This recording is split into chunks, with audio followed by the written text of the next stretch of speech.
us. I'm going to put the chat overlay on. All right. I hope they didn't just kick everyone off. Nope. Dr. McLovin's here. Well, he beat Derek. I'm shocked. Derek had like a record. He was like, I don't know, maybe 12 live streams in a row is the first comment. Oh, good. It's all familiar names that I know, recognize. What's up, ladies and gentlemen? Dogs, you know. You're nice and your audio is crisp too. Everything's good. Your picture's good too. You got like perfect focus right now. Perfect. I've got the filter on to make myself look 20 years younger. So I need one. I need that. Can you let me borrow that program? No, I'm just kidding. Everything I say is a joke. Just about. You should know that by now. I wouldn't say everything. I read some of your posts last night. Those sounded pretty serious, and I think you got a good review. Spoiler free. What's going on, everybody? How are you tonight? Bunch of people. Derek A, there you are. Derek, you almost, man, you just missed it, bro. I was looking for you. I'm like, man, Derek A was like 12 times in a row the first person in the chat. But what's going on, guys? Good evening. How you doing, Prometheus? What's up, my brother? And stuff. Silverstream, Birdman 3127, Loverboy 6. Andrew, what's going on, my man? Rands, Jersey Cycler. You want to pick some up too? Yuka. Yep, we got Yuka, Frita, Blazin, Birdman, Ellie. Who else? Mm-hmm. Andrew, the Vasic, Punchy Nuts, the Honorable Punchy Nuts. Punchy Nuts. We Relax Nation. Punchy Nuts. Guys, if this is your first time here, just a heads up. The evening live chats. This is very informal. We might have a drink. We encourage you to have a drink. You're at home, relaxing. Have some. We demand you drink. We work during the day. We're serious during the day, but we try and have fun at night. So there might be some cursing. There might be some smoking. Lighten up and let's have some fun. But along with that, we're gonna talk about some stocks, maybe some SEC. What do you got on tap for tonight?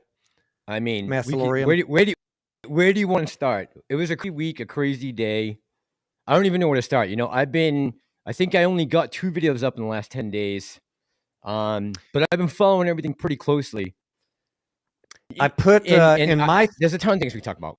What do you want to start? In my thumbnail for tonight, I said we were going to talk about Cosmos because I know at least over on my channel, we've been following. Look, I want to be straight with everybody. I never made a video when this whole thing started saying I'm going to get into Cosmos or let's all buy Cosmos. I watch all these momentum plays and we talk about them in the Discord, but I don't make videos pumping momentum plays like these little penny stocks. But I did get involved with Cosmos when I saw, you know how I am, Mass. When people start putting out ridiculous clickbait like 2,000% short interest, I got to step in because that was just ridiculous. So that's where I jumped into the Cosmos thing. Okay. And just in case anyone's just checking in, like, why is this guy talking about Cosmos? We never talked about Cosmos. We watched it. We love playing momentum plays on my channel and in our Discord. But I didn't make my first video till I had to break the bad news that the short interest was not 2,000%.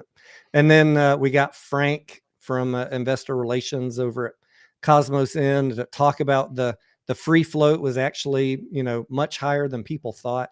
We got all that straight, and it's still a momentum play. That's all well and good. DD often doesn't matter when retail is running something up with momentum, right? That's why is it important? Because when people are telling you on other channels it's going to $100 or $1,000 because of 2,000% short interest, I just don't want to see people bag hold something that's only going to run up to $1 or $2 or $5, whatever, because of lies or mistakes, honest mistakes, maybe on other channels. Crazy cost to borrow. Anything, right? Can be any one. Whatever it is, whatever they want to nitpick, right? Right. Yeah. Whatever stat they want to pull to make their case. So I did end up you know, after Cosmos ran up and then came back down, I did end up taking a position in it.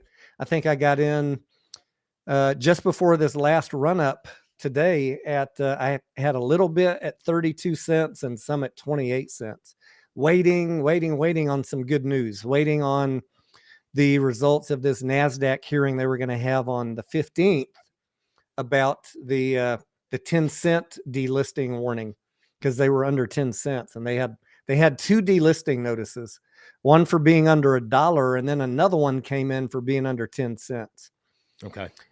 So, and then we were all kind of expecting, I think everybody here that was in this play was expecting, based on what Cosmos was telling us, that they really didn't want to do a reverse split. They wanted to get over $1 organically. They had till January 23rd to make that happen. And we just needed to get this 10-cent hearing out of the way on the 15th. And then all of a sudden, as we're watching it in after hours yesterday, it starts plummeting. Somebody knew something. And then this rumor comes out on NASDAQtrader.com, the only fucking site to list it. No press release, no 8K. This one website says one for 25 reverse split going in effect in the morning. I'm like, you can't do that. Kidding me?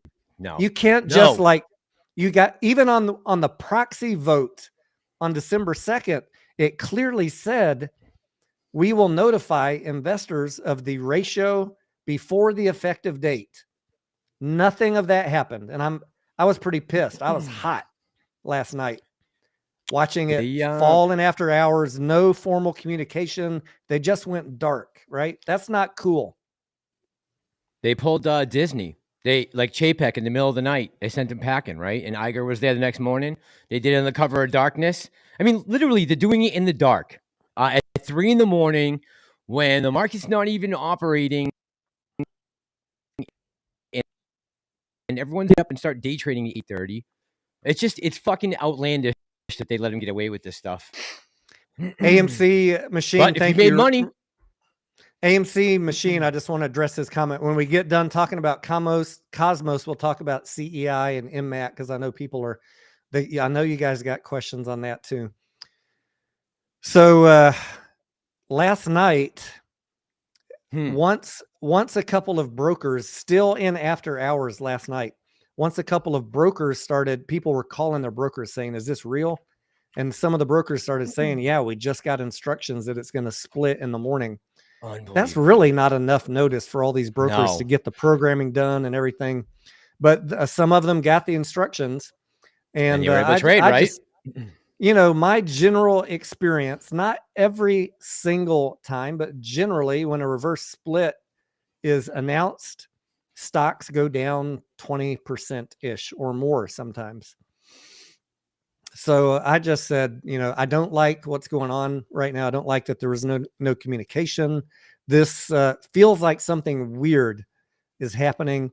And I sold mine at, I think I lost 4 pennies when I got out yesterday evening in aftermarket. 4 pennies per share. William, how 500 on Cosm? What happened, bro? What happened? So what happened, we didn't find out till midday this morning. They finally put out the 8K and an explanation. But let me walk you through what happened in the early hours before that, right? Okay. Here's how bad the mess was. When we woke up this morning, all of us that were watching it in pre-market, I woke up after the split. I mean, my chart was showing yesterday's price $8, and it was trading at 23 cents. That's like a 99% drop, right? You can't have those kind of discrepancies. I was like, how is this even possible? No one's doing anything about it. That's why they're not going to do anything. They're not getting in trouble. I turned on Teddy's channel, Teddy Zane, and he was live streaming already in pre-market. And he trades on Robinhood, and he's like, guys, I'm in Robinhood. I've still got all my shares. It's telling me right now, I was trying to sell because it was dropping all the way to 23 cents from $8. but he couldn't see that. Robinhood had not even implemented Changed the over split. Right. Yeah. Right. So he had all his shares as far as he's concerned, and he's watching it plummet to 23 cents, which was happening. And because someone got a couple trades off at 23 cents. And then he saw it come up 30, 35, 40. He's like, oh boy, here we go. I'm in the green, guys. They're covering. Like if he was in at 30 cents and it popped up to 35 or whatever, he was able to sell for a profit all of his shares pre-split. And as far as I know, still Robinhood gave him that money. He turned a profit, but on the tape, what all of us were watching on any other platform, he just sold. He sold post split at 35 cents. Right. Like he lost 99%. If he was on any other platform. David says people who sold their shares twice on Robin today will lose all of that money. They'll find out tomorrow. Not tomorrow. I would bet that Robinhood. I would bet that Robinhood's going to back those trades out. Say, hey, we fucked up. Here's your money. You know, we're taking our money back, and here's your shares back. I would. I mean, there's multiple ways. They're not. Robinhood internally took a 25x loss. No, they're not going to eat that. That's probably they're already hurting right now. Yeah, no way. They're not going to eat that. But I was, you know, I had not had any coffee. This was early morning, and I was trying to like struggle to figure out what the fuck is going on. Well, here's the funny thing: we're both watching the same live stream. You know, we're both awake. Remember, I told you I tried to call you. We're both watching Teddy Zane talk about this, and I told you I threw in the comments. Why is it going to run it exactly at 8:30 or at 9:30? Because a 25-1 reverse split. So based off that information, we're going to expect this to run to double digits again today, and then it goes up to $23. Right. Well, peaked at like that's so unnatural. When I was looking at it at 23 cents, I had about 2 minutes to make up my mind, and I was like, I should just buy some. I sold it yesterday. I'm down a very small amount. I should just buy some. That's like a penny, 1 cent compared to what what the price was at close yesterday. You know, if you factor out that 25x split, I could have bought thousands of shares for a penny and just let's see what happens. But it was over quickly, and then it started running up, and then 5-10 minutes later, it's $1, $2, $3. And Teddy was like, oh, they're squeezing the shorts. I'm like, no, they're not squeezing the shorts. The people that sold for a 99% loss, someone's buying those up because that's a fucking deal. It's a fucking deal. I mean, it should have been trading at $5 or $6 if it was equivalent to where it closed yesterday. I just like, well, I'm already out of the play. I'm just going to watch and learn and see what happens in this mess. And then I think by the time it just kept on going up, and by the time I talked to you later in the day, it was at $10, and we were like, we watched it together go to 12, and I had another chance right there. I thought it.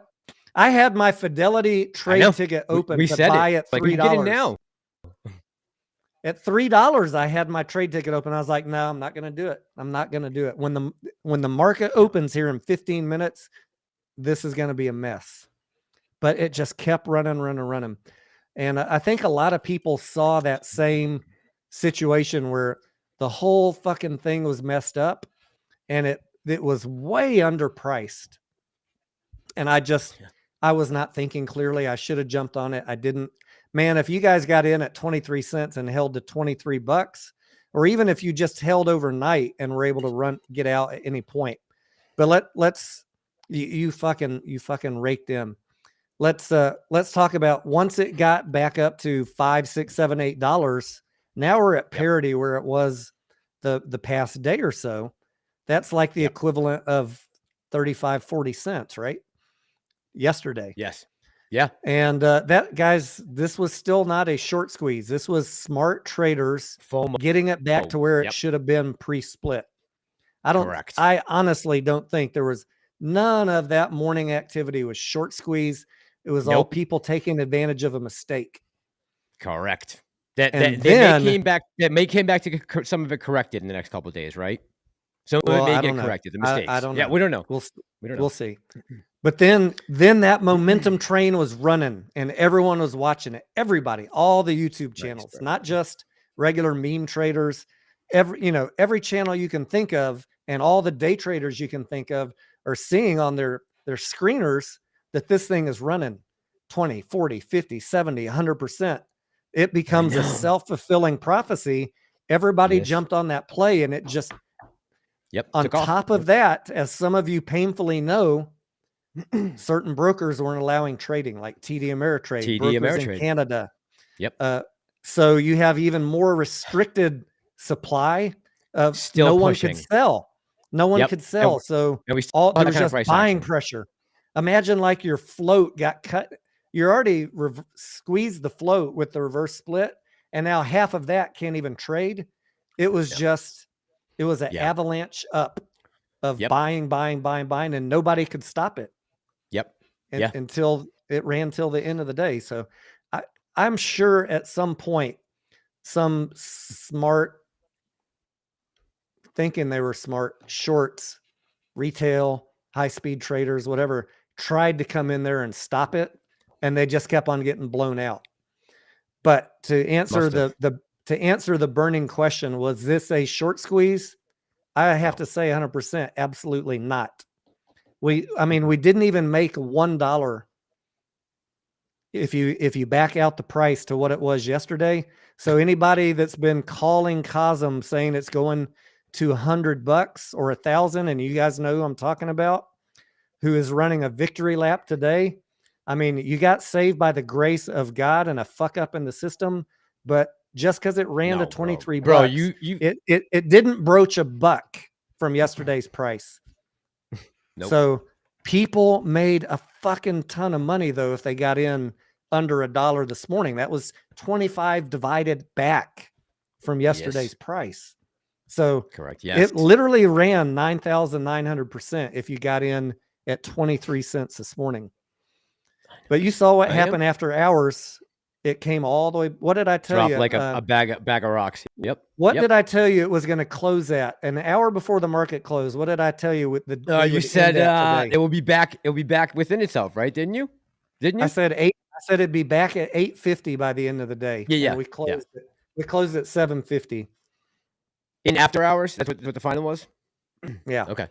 You were right on. Because that was not a short squeeze. That was just retail FOMO. And then, the Friday selling came in and people locking their profits to go buy champagne and, buy a couple hookers and some Coke. I don't even, what was the SI again? Can you tell, what was it again? Who knows? Because it's 2 weeks delayed, but I know around 15, 20, 30% rough. All right. Rough So numbers. we were right in that range where you could start talking about territory of being a squeeze. We're right in that ballpark, right? We're on the borderline.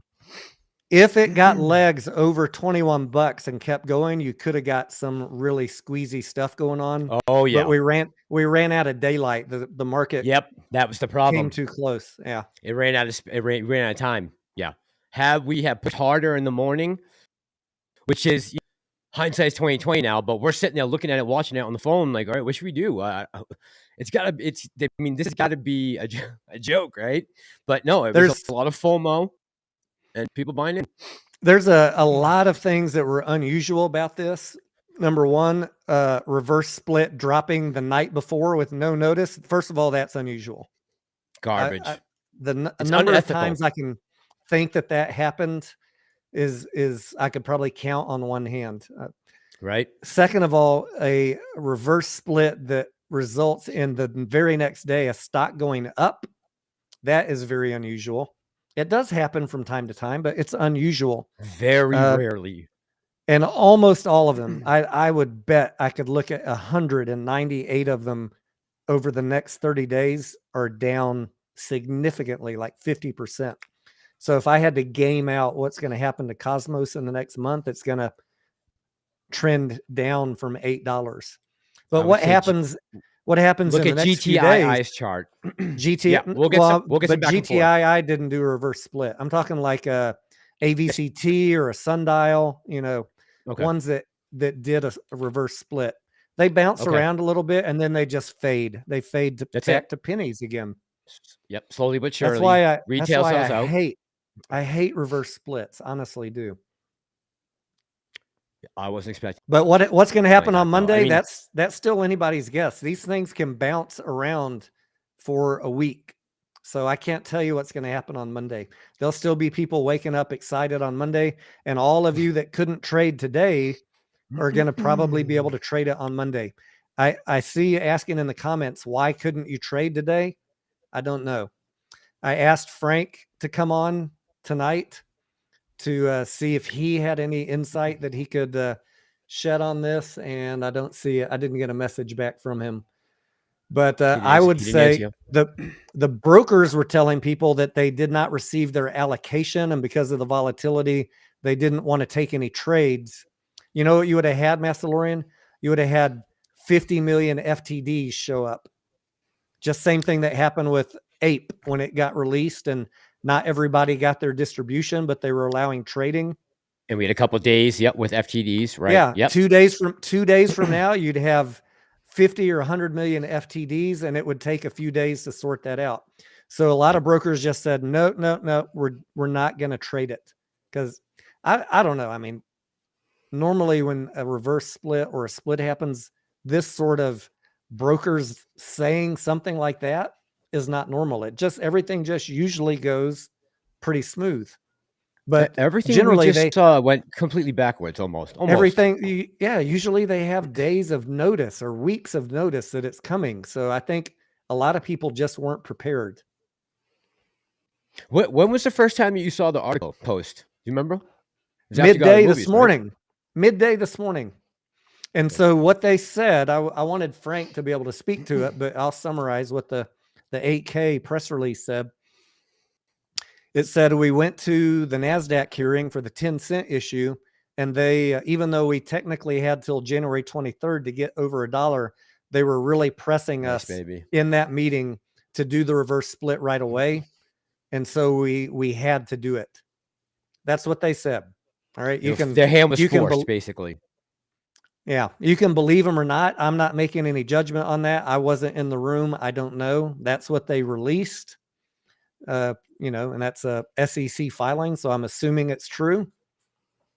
Do you know how many calls it got on the way up today? You have any idea? I remember seeing a couple. I don't know if I caught all of them. I was going to say maybe 3 or 4 somewhere. Guys, anyone who made money today, congrats. I am all about you guys making money, all of us making money, however you guys got to do it. I guess I wasn't aware of exactly how much we're kind of wrong about today, just in general, just everything that would normally happen. I'm glad I didn't speak on it too much. I just went to a couple people's chats this morning and said, hey, I'm glad I didn't influence anyone to buy or sell either way. If you bought and made money, congrats. That's awesome. I'm really happy for anyone who fucking raked in the dough today. What's going to happen Monday? It's tough to say, right? Is Robinhood going to start purging people's accounts and taking that money back? My mic is cracking. God damn it. Piece of shit. I see someone in the chat saying that's false. Someone in the chat saying that's false. They never had till January 23rd. I mean, I read the NASDAQ $1 delisting notice. I saw that date with my own eyes, but if you can pull up the notice from NASDAQ for the $1 delisting, and if I'm wrong, just double check me right now. I've only looked at it half a dozen times in the last 2 months, but I could be wrong. I could be. I would take your word. They had two delisting notices. They had one for $1, and then they got another one a few days later for being under 10 cents. Yep, right here. Hang on. What's up, Grandpa Barney? Grandpa says I was yapping online at 2 a.m. It was at 600%, not knowing what to do. Unbelievable. 2 p.m., not 2. I was going to say 2 a.m. I don't think the announcement had been out yet, right? What time did that come out? No, it was at 2. What time did what come out? That press statement released from Cosm. Mid-morning. I forget what time. Okay. Let's see. Cosmos holding slides. Looking for a date here, right? Jason said Robinhood already took his money back from selling. Wow. Jason Gore just said that? Yeah.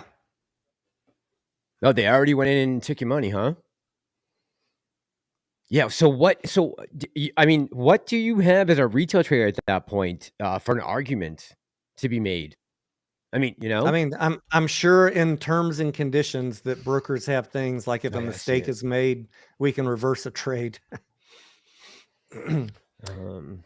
Crypto Bull says staff determination delisting made January 23rd day obsolete. I mean, that's what they said today, right? When they went to the meeting for the 10-cent hearing, they said, you know, you need to do the reverse split today or tomorrow. You need to implement it tomorrow. So, well, I've talked. January I've read 23rd, 2023.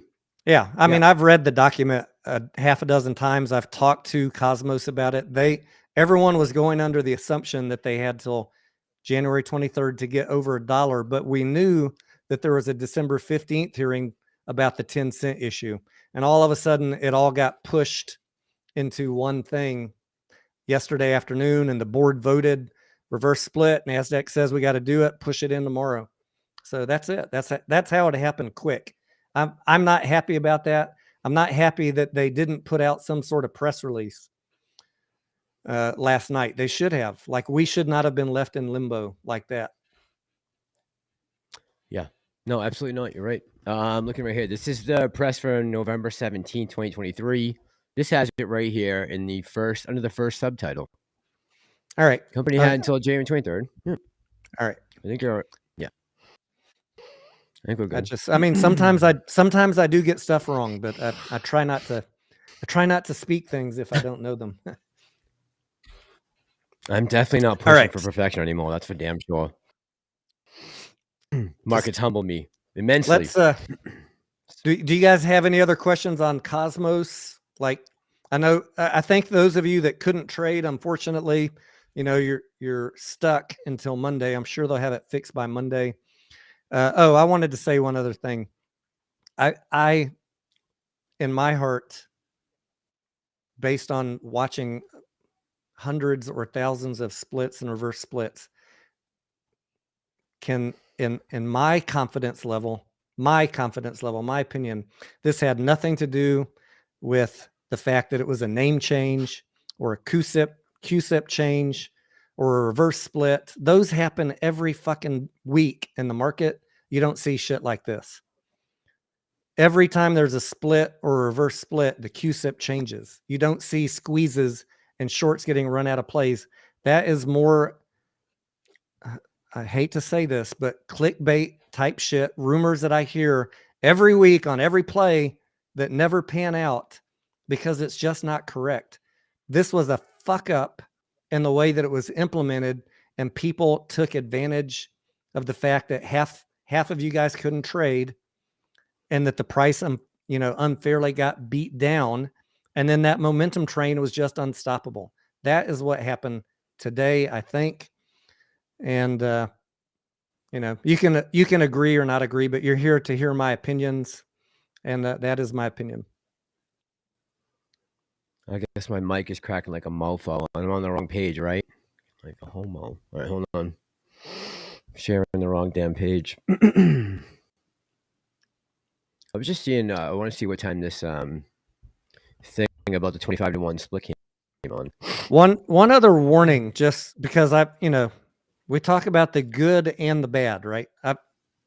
I've been saying in the Discord that I was buying the past few days, picking up a little bit of Cosmos, not anywhere near what someone like Teddy Zane gets, because I just don't gamble that much on these little speculative momentum plays. I try to make a little extra pocket change, but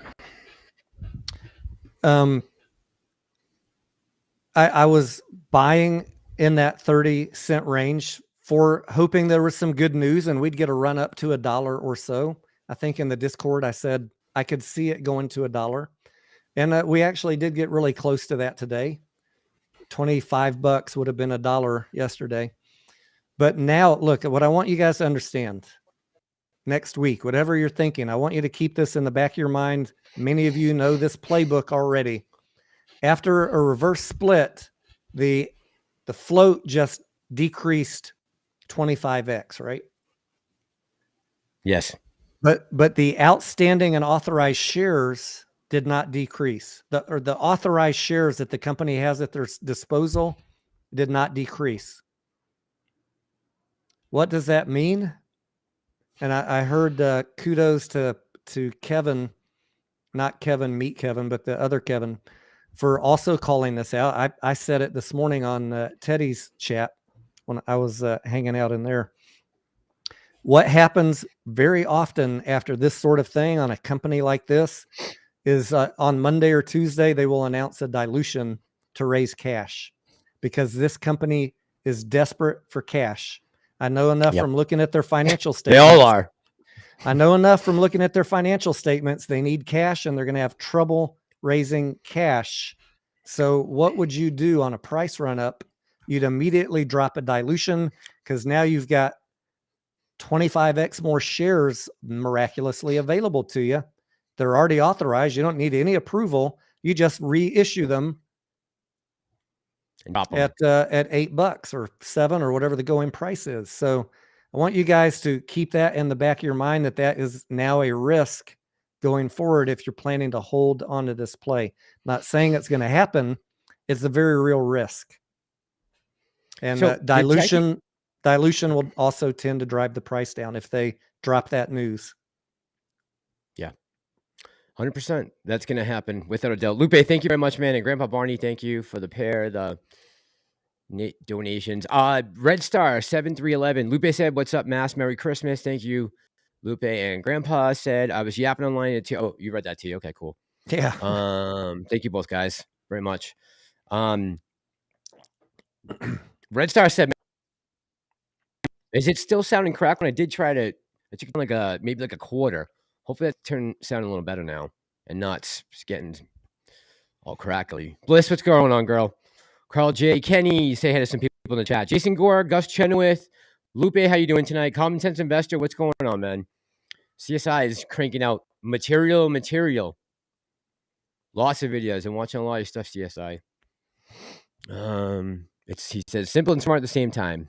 Yeah, no options for Cosm, right, Juicy? Robert, good evening. Crypto. Andrew, yeah, go ahead.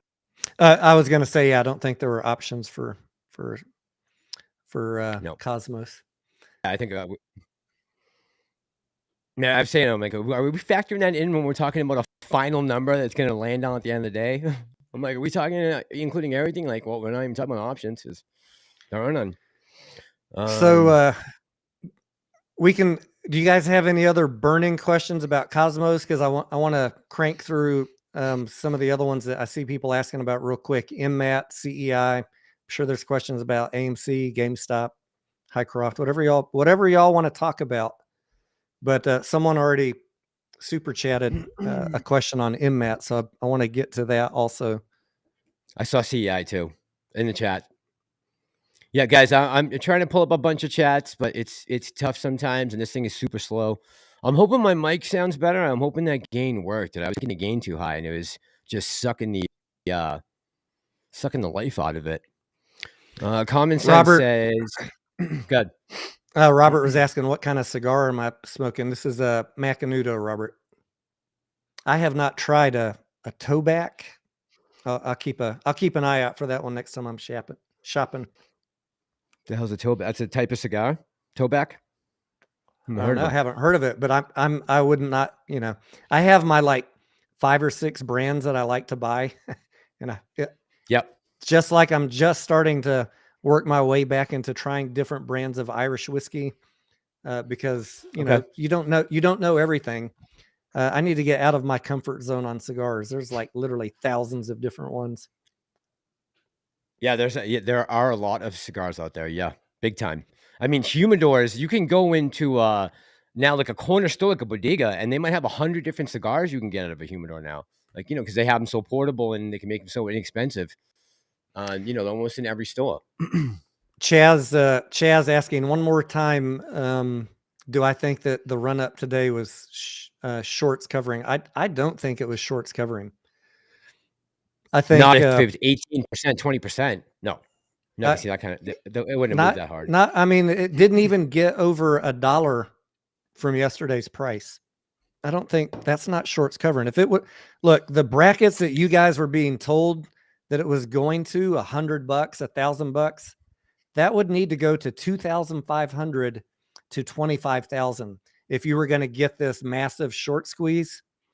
I've been telling my Discord I could see this thing going to $1. That's why I'm buying it at 30 cents. We did not even hit $1 today. We got to 23 bucks.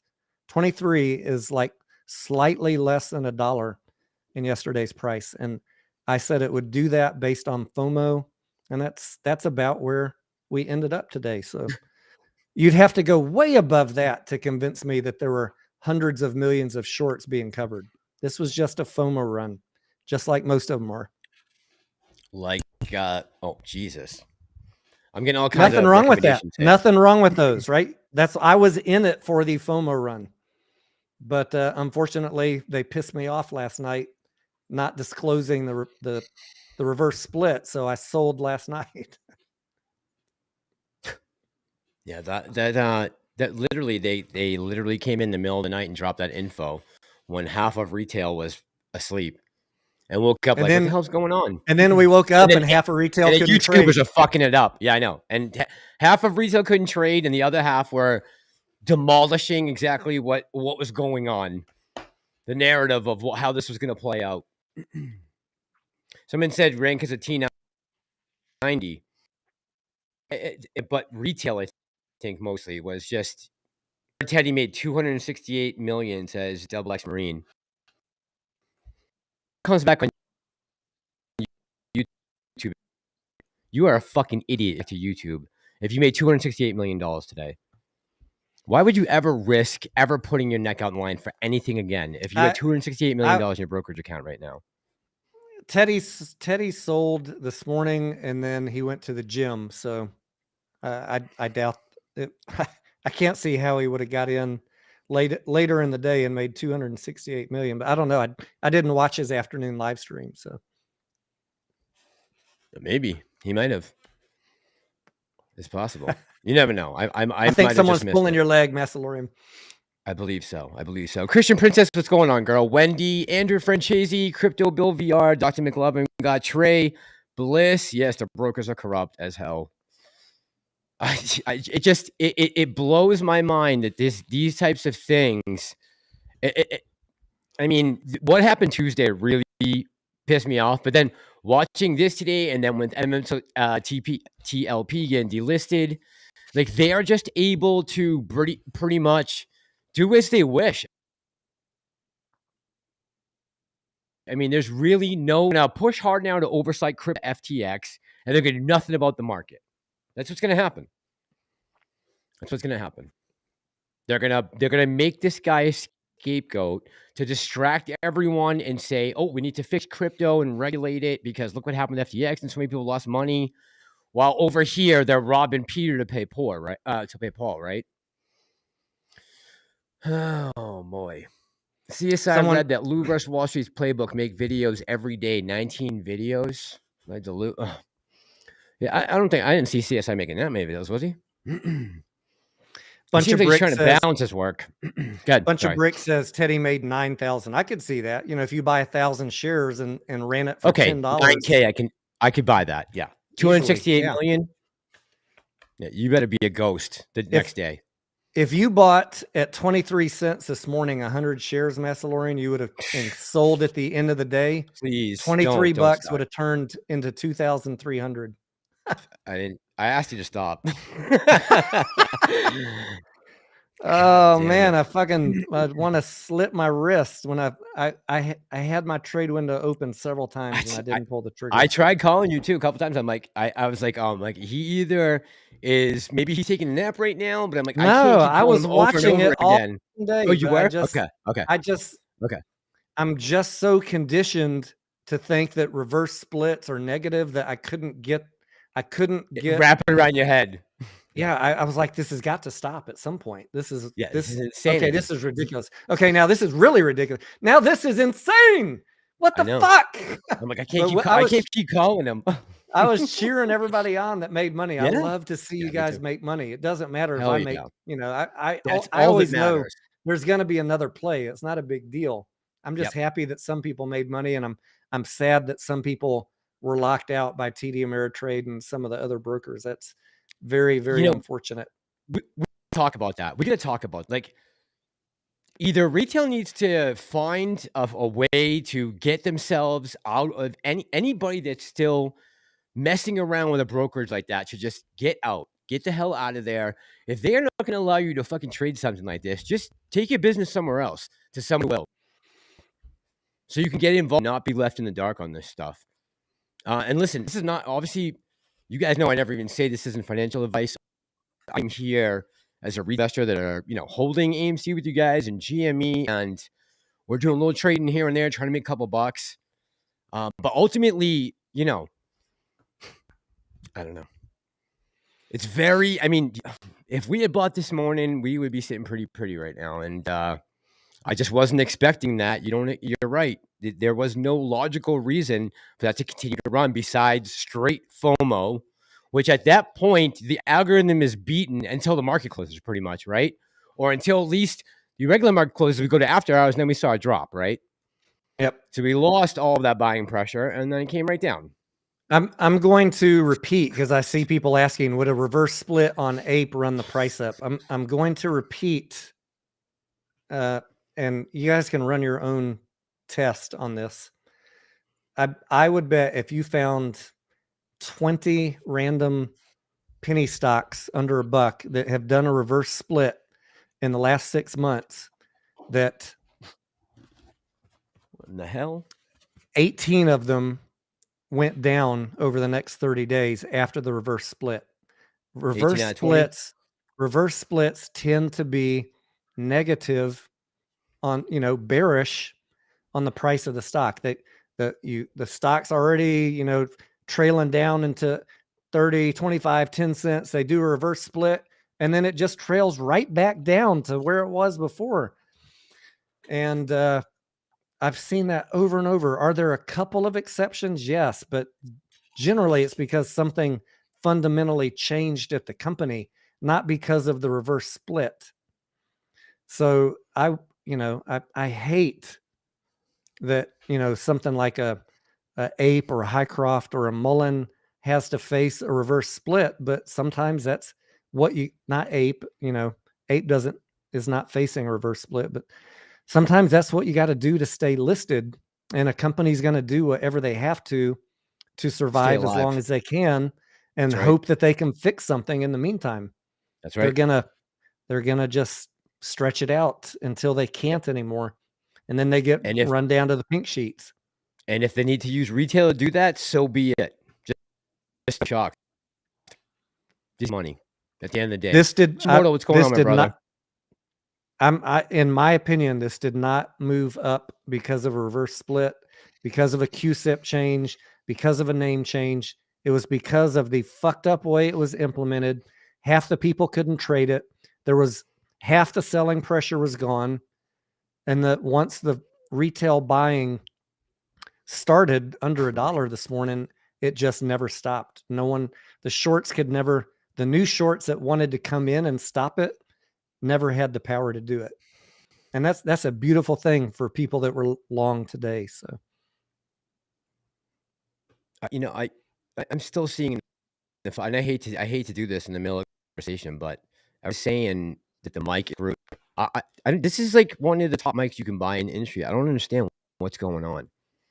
There's no way on God's green earth it should be skipping a beat or anything. It should be missing shit. It should be rolling right along, nice and smooth. If not, this is got to go. Did you ever do a test where you just did the mic straight to YouTube and didn't use your streaming software? You should try that tomorrow. So you're saying jump out of Restream? Jump out now, not now. Yeah, tomorrow. Yeah, tomorrow, just try to run up. Just go live on. Just hit the go live on YouTube with that mic and see if you have that problem, because you need to identify if it's a software issue first. You think it's some type of crossover that's getting caught on the process coming over, transferring over? maybe. I have no idea if it's like your Right. processor is getting overloaded or your RAM. Look, Yeah, I'm not could be, I'm could not an be. audio expert, I'm but not. I'm I'm in not either. troubleshooting. I've done an awful lot of troubleshooting. You got to do the process of elimination. So you need to check your cables. You need to, eliminate software and go as simple as you can. You already know it works fine when you just record a video, right? Correct. It's just streaming. Yeah, correct. Yeah. Try No, I try would. try not using Restream next Yeah, time. that might be it. That might be it. There's one thing that keeps coming to mind. So where the arm rests on the side of my table here, I can lock it in with the knob to hold it at this position. But as you turn this to get it out of the way, so I can get to the computer and to the keyboard and everything, I go to put this to the side. It started to pinch the wire in between the arm and the brace that's held onto the desk, and I'm if it's just pinch those a little bit and maybe some of them are rubbing up against each other, or there's not a strong enough connection that I've actually damaged the wire underneath the sheathing it's in, right? The black sheathing. Could be. Yeah, I gotta troubleshoot it. So someone was asking about where Teddy lives. I think he's in Bama, right? Teddy? He's in Alabama. He's down Yeah. south. Yeah, he's down south. Yep. Yeah, $268 million. He sold at 38 cents. Yeah, gee, Immortal. That's what I thought. And because me and T didn't know, but we were both watching it at the same time this morning. It was like the one person that was, he had what caught my eye? The thumbnail about the change of the ticker. That's what caught my eye. That's why I clicked onto it. I'm like, what is this right here? What's this going on? I didn't hear anything about this. Come to find out. That's the question everyone wants to know, says Gus. Would a reverse split on 8 push the stock up? I mean, Yeah, that was the question I was just answering. Yeah. Reverse splits are generally bearish. You might have a little bit of thrashing for a couple days. Look at Sundial or AVCT. Those are some recent ones. You get a little bit of thrashing for a couple days, not much really upward momentum, and then they just tank. What's up, Hallie? Yeah, unfortunately. All right, so let's talk about MMAT real quick and MMTLP. What else can you say about MMTLP right now? Everybody knows what happened. That play's done. The crew that is heavily into that play are still having hour-long conference calls every day, trying to move into legal action and see what they can do. I'm listening in on those to the extent that I can, just because if anything ever, any play ever can uncover evidence of illegality or synthetic shorts, I want to know about it. So I'm trying to keep up with them. But I don't have much useful to add about that play. It kind of played out like I thought it would, except I did not anticipate FINRA pulling the plug on December 9th. That I was not expecting. And that you have I understand why you're upset about that. So those guys are going to carry the ball forward, and if something useful comes out of that, we'll let you know as it relates to any other ticker if they uncover anything. But people are wondering, what about MMAT relative to MMTLP? I still have not done a deep dive, a new one on MMAT. I looked at it 6 months ago, a year ago, whenever it had its big run up, and I like many of these small plays, it was probably pumped by Zach Morris. I don't know if it was or not, but the financials at that time, when I looked at it 12 months ago, were not that great. I think they might have had a little bit of improvement since then, but still not an investable stock for me. But I have it on my list to watch for momentum plays. And I put up the chart of MMAT and MMTLP, and they ran up. When MMTLP started getting interest, MMAT started moving with it. So I kind of, in my mind, viewed that as a sympathy play.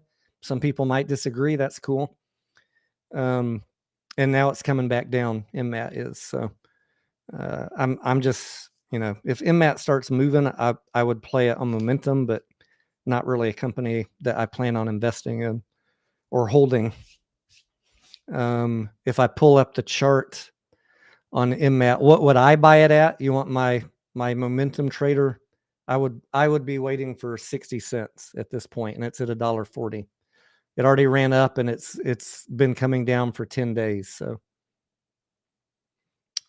that is just me reading the chart. I've spent no recent time doing due diligence. I've looked at no press releases. I have no fucking clue what is going on at this company other than looking at the chart. It's heading down. You got any words on Mmtlp, Mass? Oh, he stepped out for a second. No, he said he has to fix his second monitor. So I just kicked my light, my neon light that was at my feet here under the desk, and it just up my second monitor, which I had everything kind of like laying on. It's just gone now. I can't get it to light back up again. I tell you, this move has turned my studio into a fucking nightmare. I can't get audio to work. My video is terrible. The lighting can't be fixed no matter what I do. Tonight I look like I'm in neon. Last night I looked like I was in a cave, in Hades. I can't get anything right since I've gotten here with getting the whole production quality up to par. On the bright side, your mic sounds fantastic now. Does it? Oh, good. But I am extreme right now. It's working good. Good. That's all I care about. It does sound a little better. Maybe your monitor was at fault. So Mmtlp, I don't have anything, no words of wisdom to tell you. If I'm just looking at it as a momentum trader, which means I'm only looking at the chart. And I like to buy these things when they bottom out and then just hold them till the next bit of good news or the next time retail shines the light on it, as I like to say. And for me, that price is the recent low. So in my world right now, not having looked at anything else with Mmtlp, if you guys tell me in the chat, hey, Tony, there's some great product coming out. They're about to 2x their revenue. They're going to get cash flow positive. They're going to turn a profit.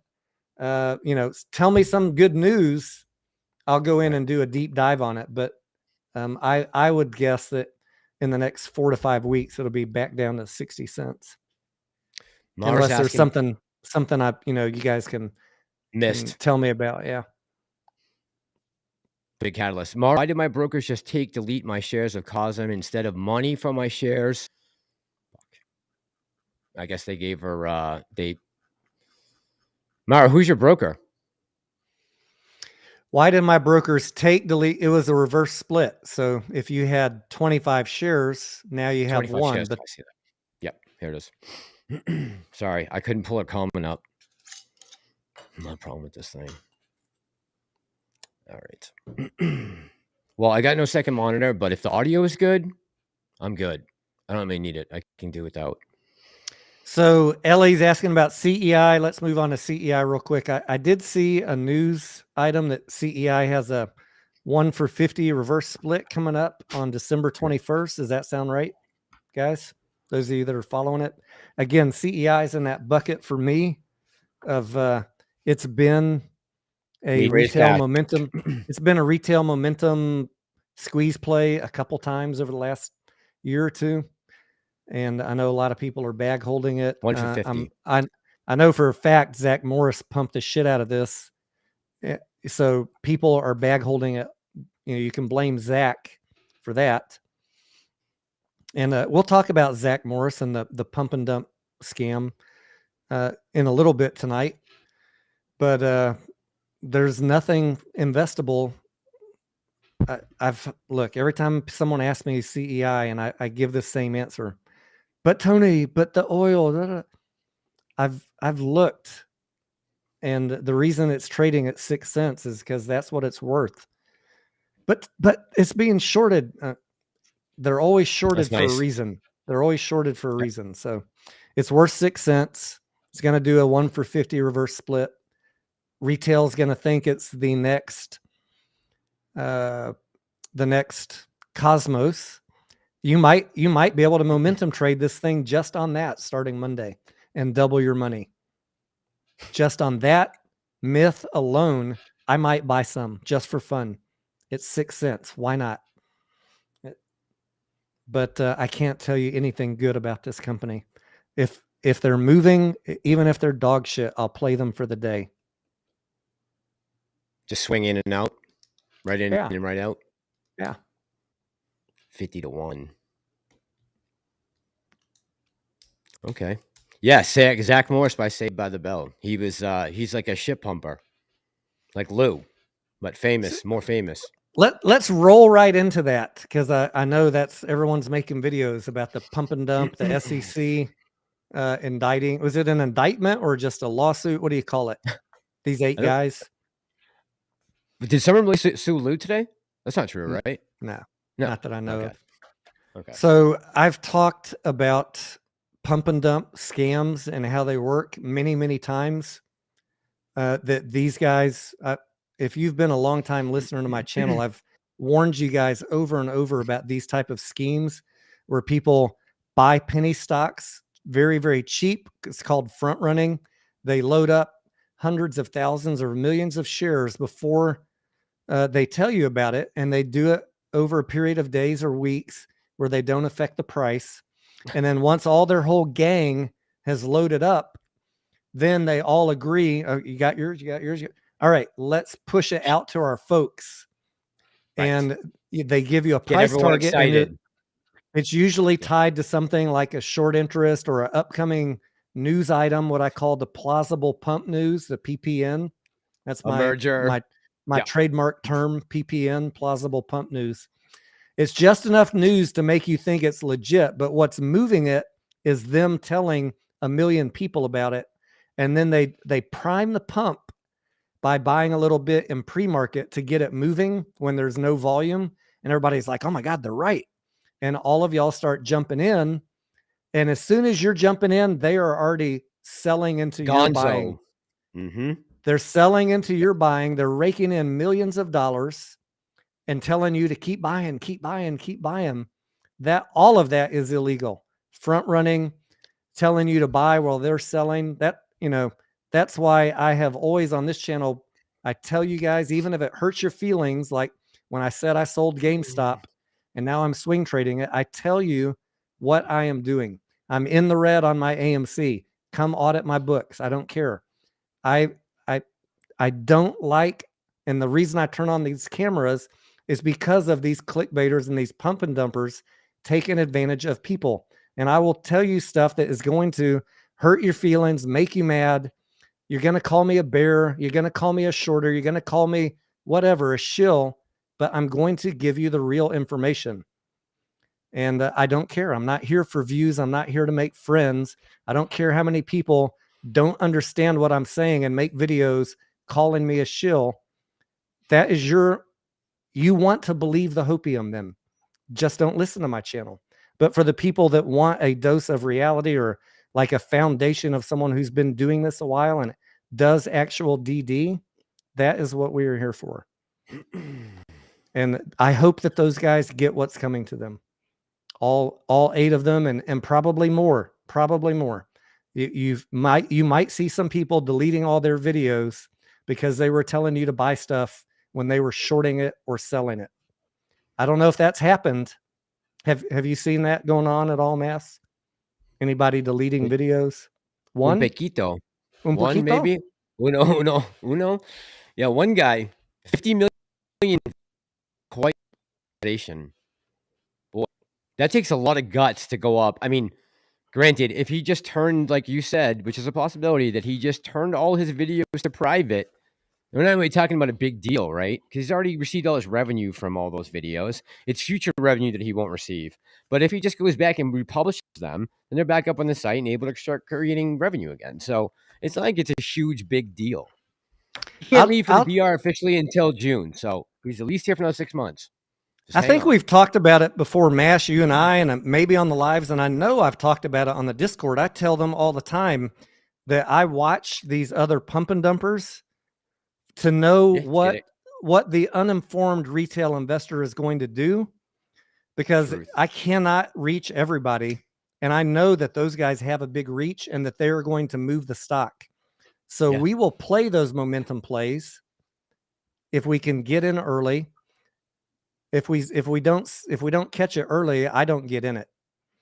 But you know, Correct. everybody's welcome to do what they want. But so many people get told like to buy Gtii at $8. That's stupidity. 60 cents, Yeah. okay, you know, or Sure. CGRA at a penny, but 16 cents, fuck no. What are you thinking? But these people will tell you it's going to $100. That is a fantasy. Yeah. This is lies. Yes. So we Yeah. watch who the pump and dumpers are. I've identified many of them and track what they're pumping so that I can say, hey, here's a potential momentum play, but have a realistic price. Never listen to what these guys are saying for the price. And by the way, that's also why I don't give price targets or dates, because I'm not going to sit here and be accused of saying something's going to a ridiculous price. I don't know how many times someone's asked me, Fuck. what price do you think something's going to go Absolutely to? not. I don't do that. No. No one can predict how high anything's going to go. I'll say, don't get in the way of a retail FOMO run up. I mean, things can run, but at a certain point, you know, reality is going to set in and people are going to take profits. And it's usually well before what all these pump and dumpers are telling you. Yeah. Yep.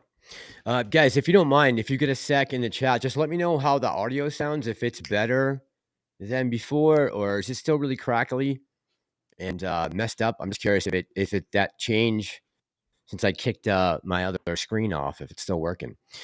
Z Akbar says, Tony, respect. I come here for sobering news. Important as a trader. Take the red pill, real world. Matthew, red on AMC. Also, hopefully we're going to come back and pick up you guys that are red still. Crypto Bull says, Lou and the crew were saying the new ticker symbol was QSIP. I mean, to say that your world is Wall Street, that you grew up in that world, and then you fucking are so stupid that you think QSIP is a ticker. I mean, that right there, if nothing else says you're a fraud, if they were saying that, that should be the biggest tip off right there. Okay. QSIP is like a placeholder, like you said. Every one of you guys knows what a QSIP is. If these dumbasses don't know what it is, you know they're fucking frauds. Every single one of them. So, I gotta say, somebody either wrote or emailed me or texted me something about Matt Kors today. They were talking about real quick. I forgot to mention this to you earlier today. We didn't even bring it up. I think we talked about last time that we had a long conversation about Boss and Kors on that space call and all the stuff that came out from after that. I went over to his channel today just to see what he was doing. Not much has changed over there, huh? But you know what? He has a decent grasp on a lot of aspects of the market, right? As a broad perspective, yeah, he's got I think he does. Yeah. Kors, Matt Kors, yeah. He does he does some homework, right? Yeah, I mean, he's got I'd say a decent basic understanding of market fundamentals, as good as any I've seen, and that pisses a lot of people off because he just tells you like it is and doesn't. I mean, he's switched up, right? He started out a year and a half ago talking about all the conspiracy theory stuff, and he just kind of pushed all that aside. But you know, that was his choice. The things that he talks about are normal market mechanics, and I can't really fault him on any of that. Nope. Definitely listening to him speak for a while. He's got a pretty decent underlying established understanding of the dynamics, right? I would say. Yeah.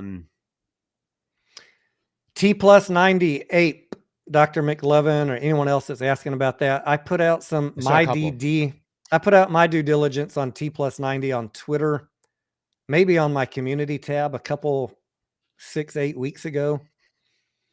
I got a hold of the regulation that the guys pushing that were saying, talking about the syndicates and the 90 days. I took screenshots and posted it for you guys. This has nothing to do with APE or or our plays. A syndicate and the 90 days is, I mean, on the screenshots, it tells you what they need to wrap up in 90 days. Their expense accounts, mobile phone bills, travel expenses, private jets. Yeah. I mean, it has, I could not find anything I wish I could have said, oh yeah, 90 days, but, and again, I've said this every live stream for the past 10 days. If anyone that is strongly advocating for T+90 wants to email me your best DD and then go on live and we'll talk about your data versus mine, I'm happy to do that. Anyone who's strongly advocating for T+90, let's have a live discussion. Not a debate, not to embarrass anybody. Maybe you'll prove me wrong. That's cool. It's good for everybody to hear the discussion.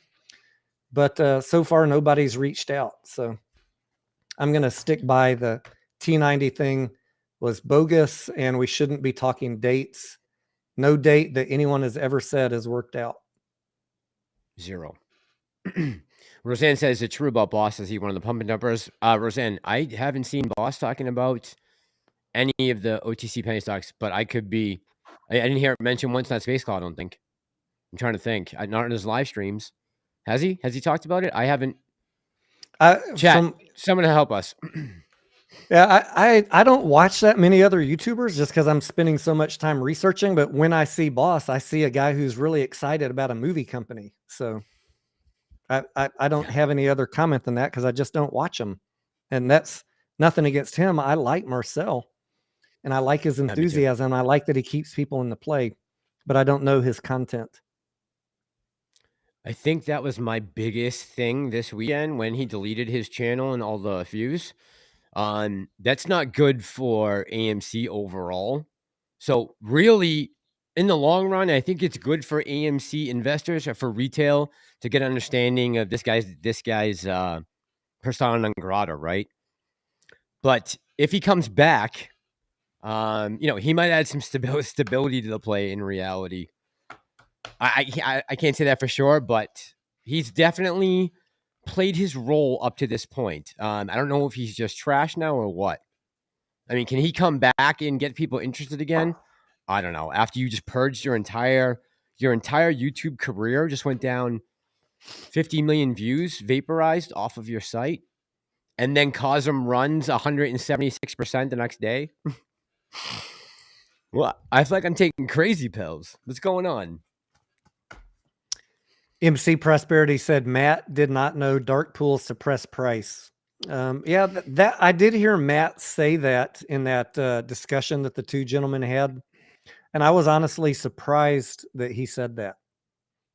That was one thing that he said that I don't agree with. I mean, we know that the price comes from the lit exchange, and all the trades happening over in the dark pool are not affecting the price.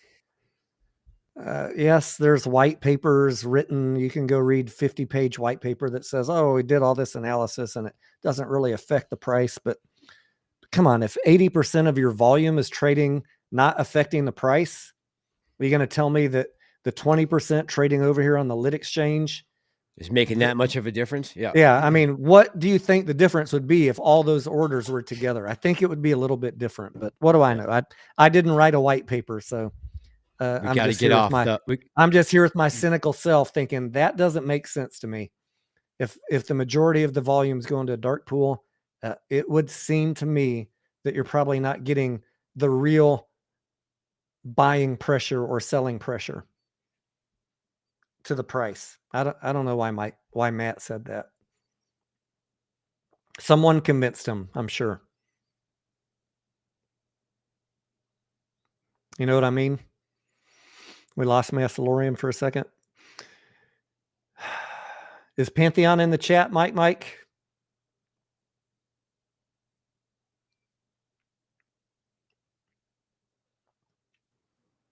Massalorian's back. There he is. I got to be the only YouTuber to live stream in history that kicks himself off of his own live stream. Unreal. Patik Patel said, do you think Cosm will run again? Oh, shit. I mean, so what we closed today, what was the number, T, the final number at CSOM? Let me pull it back up so I give you the right answer. It was around 750, I think, but let's see. 715. 723 is what I'm seeing here on Webull. That's what you got? Yeah. Okay. I guess 715, but whatever. So look, I can't say for sure what's going to happen on Monday, guys. Could people be excited about it again on Monday?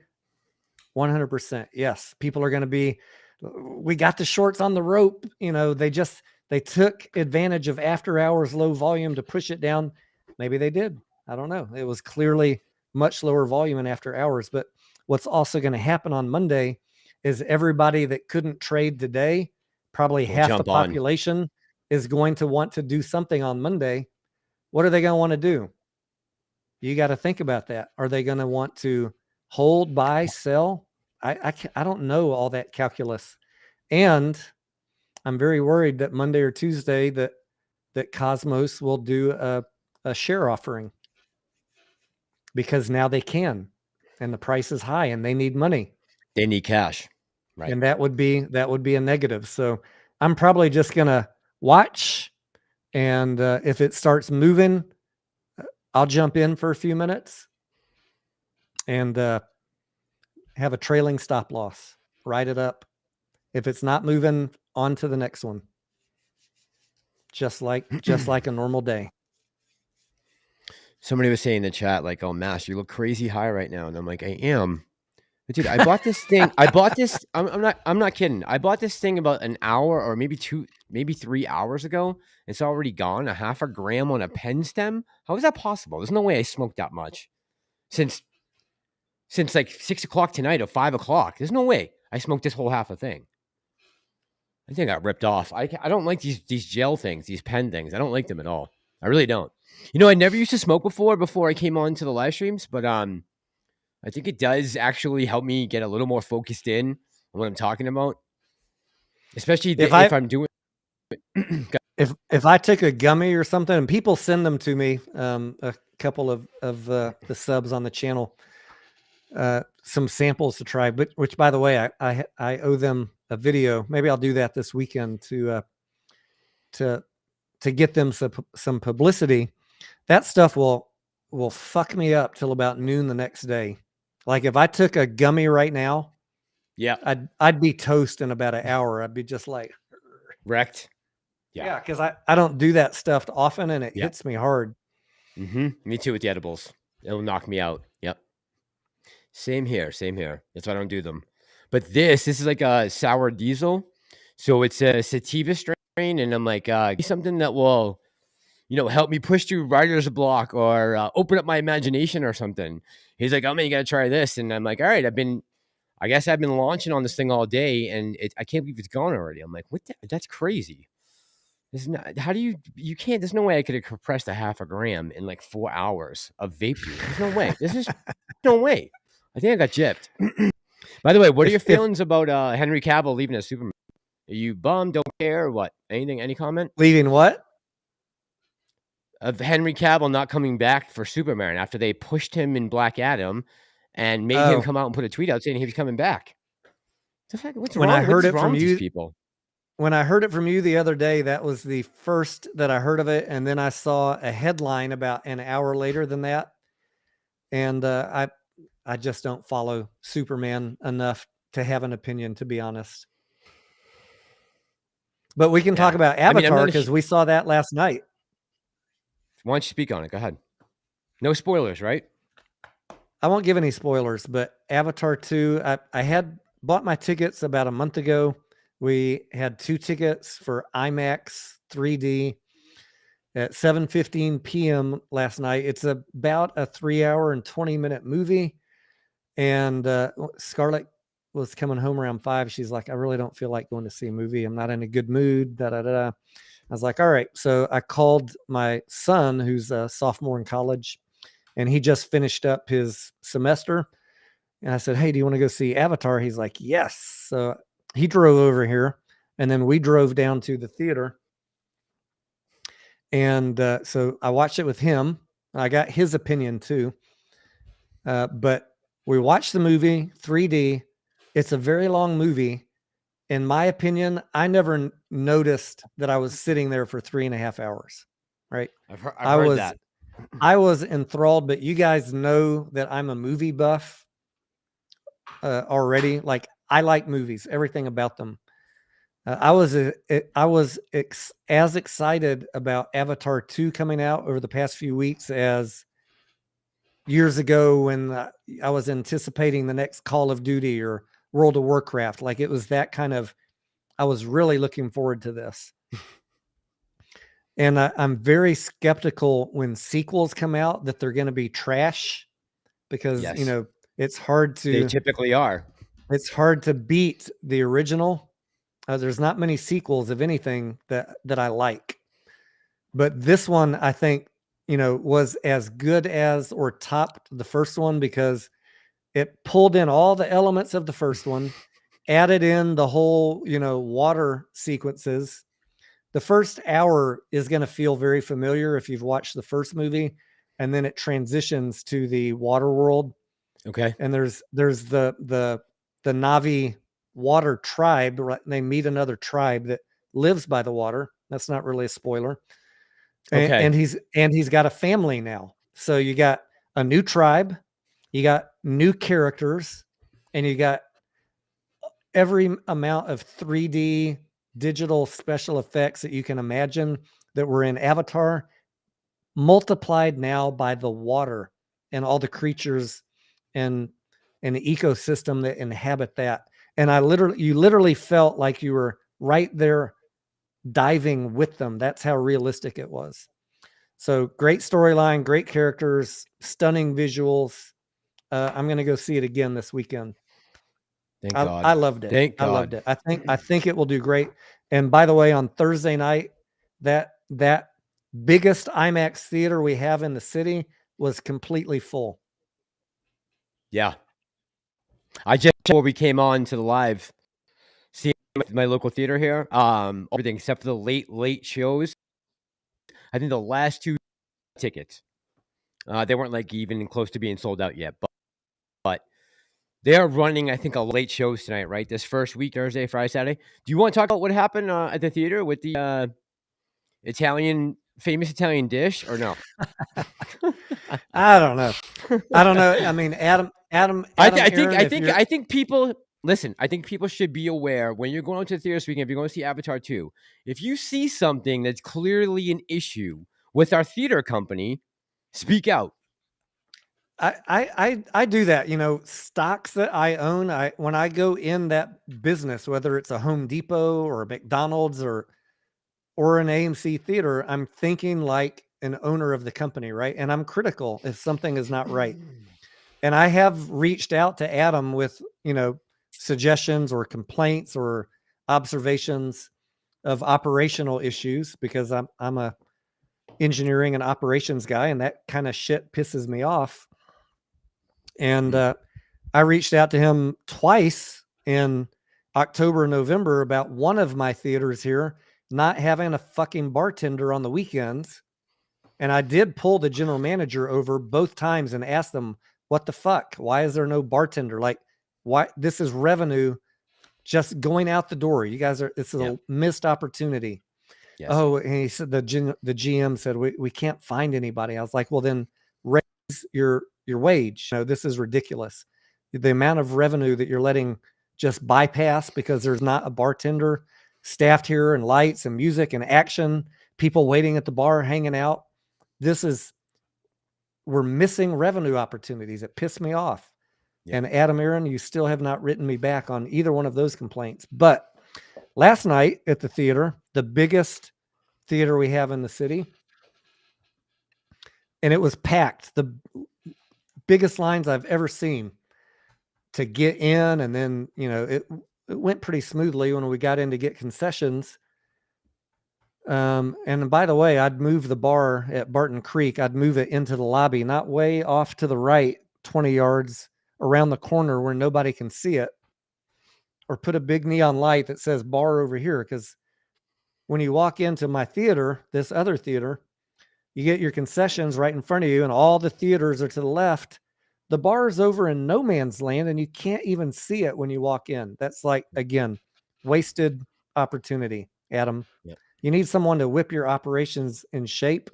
I will go visit all your theaters, and they're gonna fuck around and find out. I will whip this shit in shape. Where are the regional people who are supposed Where to be is overlooking what these is theaters? the general manager of that theater doing? I mean, this is nonsense. But that's not the complaint. Unacceptable. The bar's not the complaint. I know where it is now, but nobody else Something probably does else. because you can't fucking see it. Right. But my son said he wanted a pepperoni pizza, and the guy said, "Oh, sorry, our oven was right here, but as you can see, it's gone because it's broken." And I'm thinking, you know, you had one fucking job. Avatar 2, the biggest fucking premiere of the year. You should have a checklist to make sure all your equipment is operational, have backups if you need to. Backups, whatever it takes to get the product demand. You got the biggest fucking movie premiere coming, and your oven is not working and it's gone, probably out for repair. The only acceptable excuse, and I didn't ask him, was it just broke 5 minutes ago. You should have rented an oven, something. I don't care.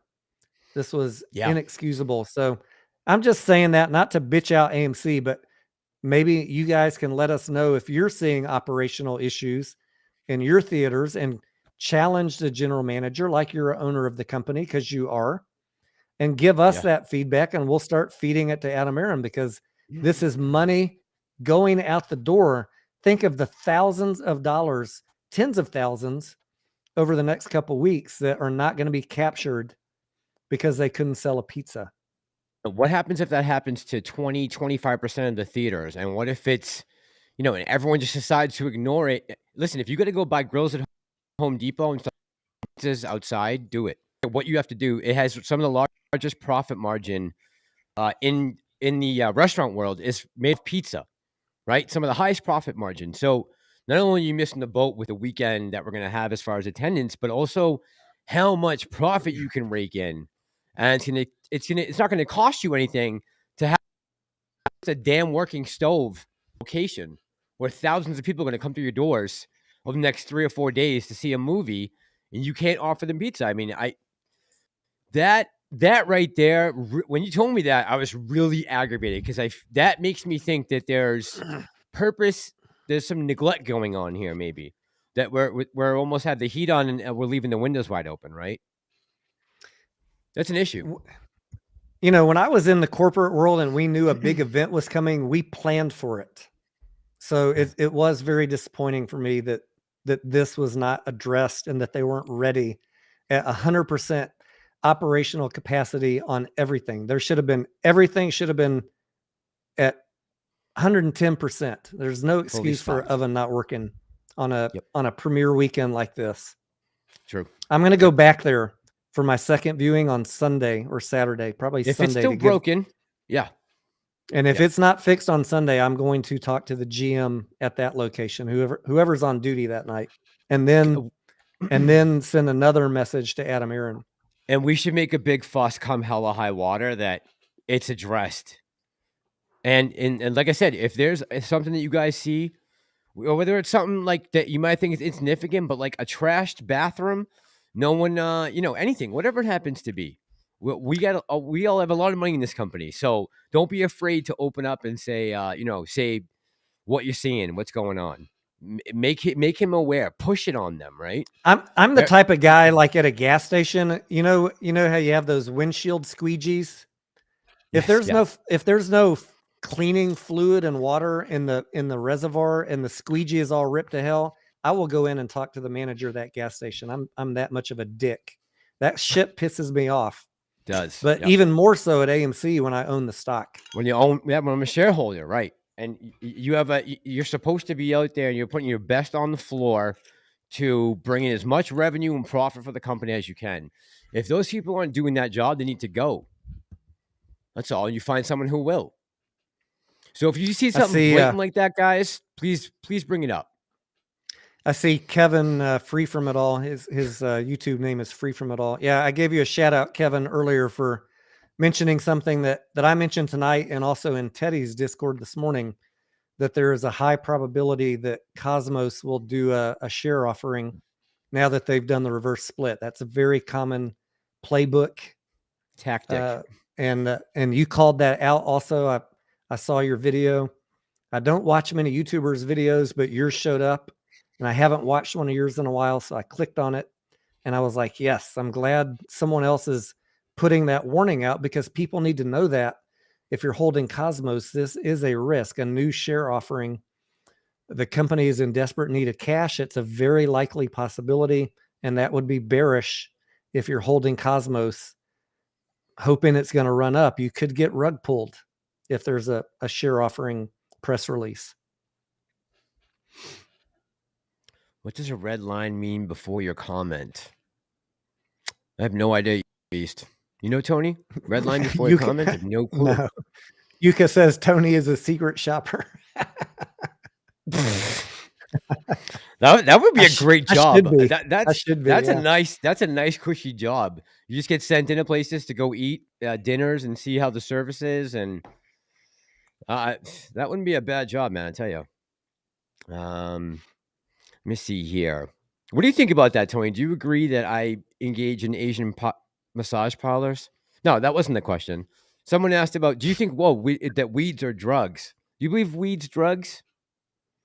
I really don't. I mean, not anymore. Not anymore. I used to, but I really don't anymore. I'm okay with marijuana being legalized. Let's put it that way. Yeah. If Brittany Griner can sell it in Russia, I think I can smoke it here legally. I should be able to. If we're going to let her out of prison for the merchant of death for carrying around weed, I think we should be all set in this country. If you get arrested for weed, I would sue the fuck out of the federal government.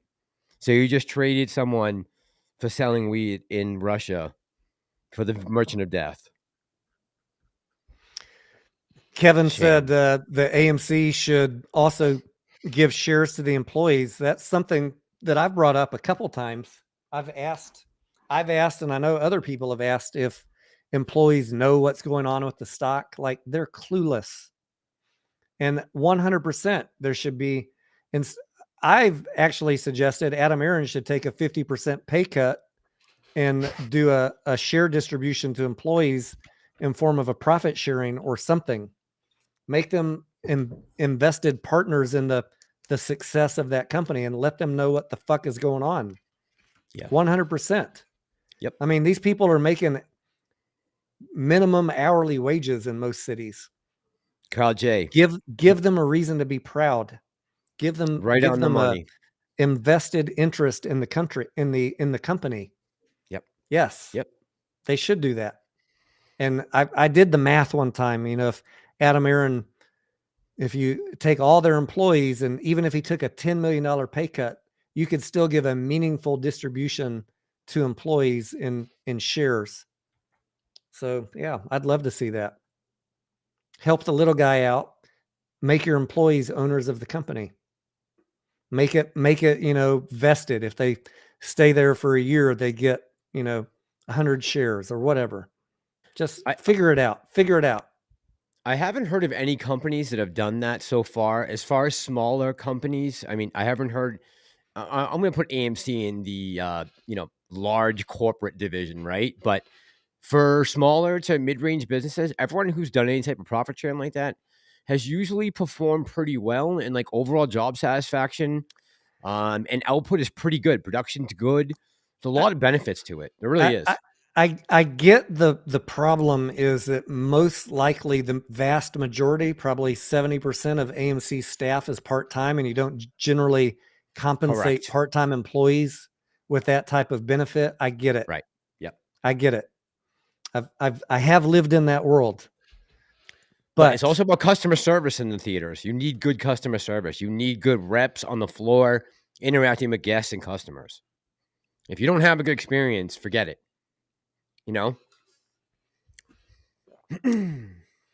It's just a suggestion, something they should think about.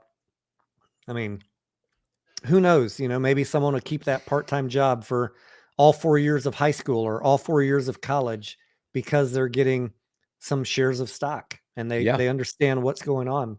They have invested interest in making money and profit because it's on their bottom line. And so that pizza oven's not going to be broken. And if it is, like Carl J says here in the comment, order 50 Little Caesars. Can you flip a profit? Do it. When I was in the corporate world, we had employee stock purchase plan with matching, and we had if you were a salaried employee, you could get bonused with stock options. And yes, we fucking worked our tail off because, you know, you could 5x your salary by driving the stock price up through productive work and smart decision making.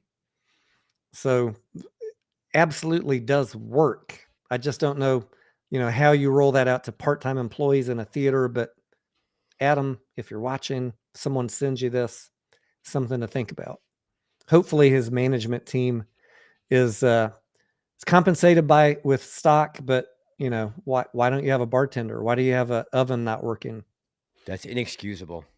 I'm sorry. That's inexcusable. If you go back Sunday and that oven's not either replaced, fixed, and it should be pumping out pizzas.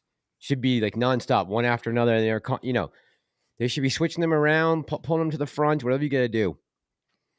Joanne says we have.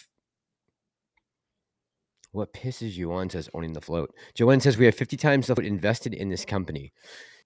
Yes. So if you speak up, you don't have to wait to talk to us on Sunday night. Say something ask for the GM.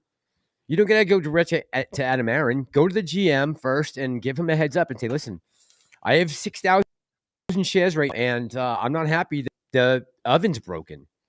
And tell them you're going to DM Adam Aaron on Monday morning. Like, correct. You don't need to be I'm nice about it when I talk to them, but I talk to them like I'm a literal owner of the company, just in a professional way. Say, why don't you have a bartender here? What's going on? Oh, we can't hire anyone. Well, what are you paying them? Well, we were paying a minimum wage, but we just increased it $2. I'm like, well, you need to think about increasing it more than $2, because in this city, that is not enough. Oh, yeah. Okay. Yeah. And Austin's a hipster city, right? So those kids are making like decent dough. You can walk into a fucking, sorry, I'm cussing a lot, but it's Friday night. Jesus Christ, Tony. You can walk into a barbecue restaurant with a high school diploma and make, start at $16 an hour. And they're trying to pay the bartenders like $9, come on. Yeah, that's embarrassing. Yep. Reno Cornett, what's up, buddy? Big B says, some of us are stuck. Lots of us are stuck. Lots of us. The Avatar 2 length might hurt box office as far as repeat viewers, says Andrew. Yeah, I hadn't really taken consideration, Andrew. Definitely the 3-hour runtime, I think, will have maybe some. Yeah, definitely. I think that will have an effect on people's going back to see it twice. But you're gonna go see it Sunday again, right? Yeah, I think it depends how much of a movie and Avatar fanatic you are. Like, I already liked Avatar, the first one. I've seen it many times, some in the theaters. Didn't they re-released it recently, right? Yeah, it's on Plus and at the theaters too. Yep. Yeah, I went to go see it when they re-released it. I've seen it on TV. I saw it when it came out. Everything about that movie just has always blown me away. The storyline, the digital, everything. Yeah. Yeah. I like Avatar and I like movies. I will go see Avatar 2 again. And I was even thinking at one point, while I was watching it, I could sit here if they stretched this story out for 8 hours, other than food and bathroom breaks, I'd sit there 8 hours and watch it. It was that good. Okay. That's such a relief. But I'm biased, right?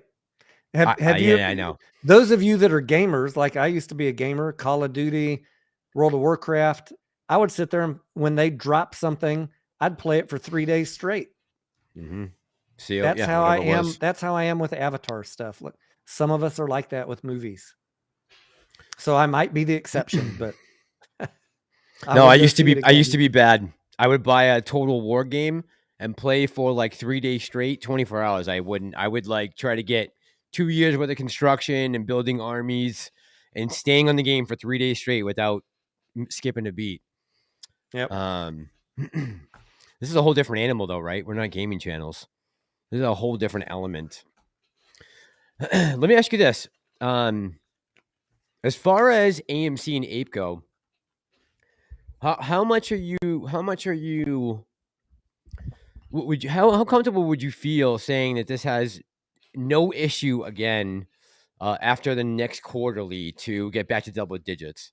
Because we're really swaying in like a very I don't know if the word I want to use here is correctly, but like when we said the other day that we're almost at that point right now where it doesn't make sense for the stock to go any lower. Like this is the bottom of the bottom. And I know that's not, maybe we said 520, maybe 530, but I mean, we're right around there, right? So do you really think that that is our bottom? Because I feel like as soon as we tap that bottom, we're going to get a nice bounce off it. I just, it is T.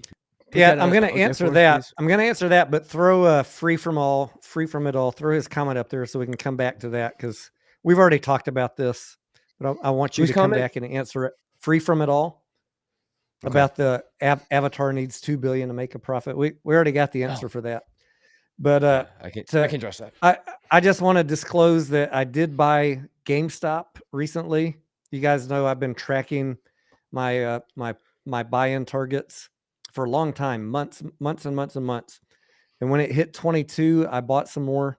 So I added to my GameStop position. Unfortunately for me, I had it as a good till canceled order. So I should have waited for it to come down and I could have got it for like 20 and change, but that just automatically executed. And it is what it is. I was willing to buy it for 22.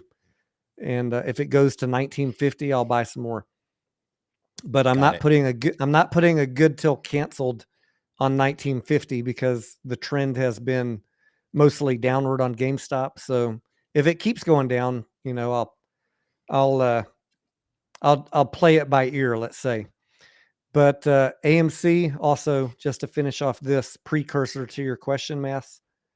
I for the first time since August, because I've only been buying Ape, I did buy AMC 2 times today in the 520 range because it's just getting so damn cheap. Yeah, that's what we were saying, right? That's a precursor answer to your question. Now, could AMC go lower? Could the market go lower in the next month or 2 months? That's really the question.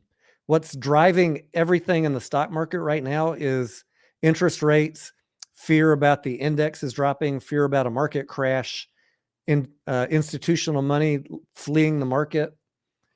And that's the teeter-totter that we're on, not only in AMC, but in a lot of stocks. Do you buy right now or do you wait for things to crash a little more? And we got that teeter-totter going down with the market risk. And we got Avatar interest rates. Market risk due to interest rates and inflation. And everybody's worried about, not buying anything right now. And we got Avatar over here. How is that going to balance out, right? I know that Avatar is going to be, I think that Avatar is going to be huge for AMC over the next 4 to 6 weeks. But how does that balance out with the market dynamics? Crystal ball, not clear enough to tell you for sure. But I did add a little AMC today just in case. And if it goes down a little more, language. If it goes down a little more, you just said that 100 miles an hour. More. That's funny. Okay. If it goes down a little more, I'll add a little more. But I always, I never ignore market dynamics. If you're adding for a long-term play, whether I'm adding Tesla right now, I'm adding Amazon, I'm adding Meta, I'm looking at Disney, looking at Google, Costco, all of these, I'm like, do I buy today or do I wait 2 weeks? Because it could be cheaper. You can't analyze AMC separate from all those other ones because you love it. Everything's got to be in the same filter if you're rational about your investing decisions. So Elon's getting decimated by Tesla right now, huh? Decimated. Yeah, I did buy some Tesla recently, and I'd love to buy it cheaper. I'd love to buy Tesla cheaper. But, all of these kind of have the same problem. You got the market pulling them down, and I don't know where the bottom on anything is, honestly. And they're smearing the owner of the damn company all over mainstream media. They want So to decimate Tesla right now because that hurts him with Twitter, and they don't want him owning Twitter. They want Twitter to fail, so they're crushing Tesla on purpose. Oh yeah, this is all Shorting it, they were in media the Twitter. items. They said it in Twitter. Bill Gates said when he reached out to me, he said, "Are you still have a short position on Tesla, Bill?" And Bill said, "Yes, I'm shorting electrical car company and you, Elon." So this is, as far as I'm concerned, at this point, he's at war with Bezos and Gates because they're actively trying to destroy him from the outside. If you're short on AMC, if you're short on Tesla, and you are proclaiming to be a entrepreneur and a philanthropist for the betterment of society in the world, and you're shorting Tesla, I'm sorry, but you gotta take that person can't be allowed to have his way. There's gotta be some pushback to that. I posted a tweet. I know we're getting off topic here, but let's go into the Twitter thing for a second. I'm all about free speech, whether it's left or right, and Twitter identifies as the public square of free speech in America, right? Yep. Yeah. And it is. And that they were banning a lot of right-leaning free speech earlier this year and last year and the year before that. And I was laughing because someone, I don't know who this dude is, either one of them, someone retweeted 2 messages from obviously a left-leaning tech guy who back in March, when people were complaining about all the right-leaning people getting banned off of Twitter, he tweeted, "It's a private company. They're free to do what they want. You have to respect that right. The privacy right of It's a private company. They can do what they want. Get over it." That's what they say, right? That's right. Get over it. It's not a utility. They're not a utility. Right. But then this same guy this week, because all the leftist media got banned they took down the guy who was following his plane. Yep. Yeah. All of them. The guy tried to kidnap his son. Fucking weirdos. That same guy that said in March it's a private company, he said, if Twitter doesn't reinstate these people tomorrow, I'm going to be in front of U.S. Congress demanding that Elon Musk be hauled in for a congressional hearing. Just because the argument had changed to the left, left demographic, right? That's it. Really? That's all that happened, right? You do not. Yeah. And then people started calling the dude out, and he put all his tweets on private. It's like they can't handle the truth of their own two-facedness. Yeah, their own hypocrisy. Yes, hypocrisy. Thank you. Yeah, there's a lot of it going around. A lot of it. You can free to thanks, man. Appreciate it. And I got that written down right here. It's the first thing I have on my cue card, actually, about Vanderlei. Thank you, bro. Appreciate you, man. You guys, huge supporter of both me and Tony, man. We really appreciate you. Along with many others, right? Danny R says, I'm not sure which stream is cooler, Massalorians or Tony's. Yeah, Tony's looks pretty good tonight. I think I'm pretty sure I'm way out of focus right now, but if the audio's good, I'm just gonna call that a win tonight. Your audio's been sounding great since that second monitor went out. No joke. I'm not gonna ever put it back on again. I don't think. All right, let's come back to Kevin's question about Massalorian. I know you can talk to this. I could talk to it too, but it's really your talking point.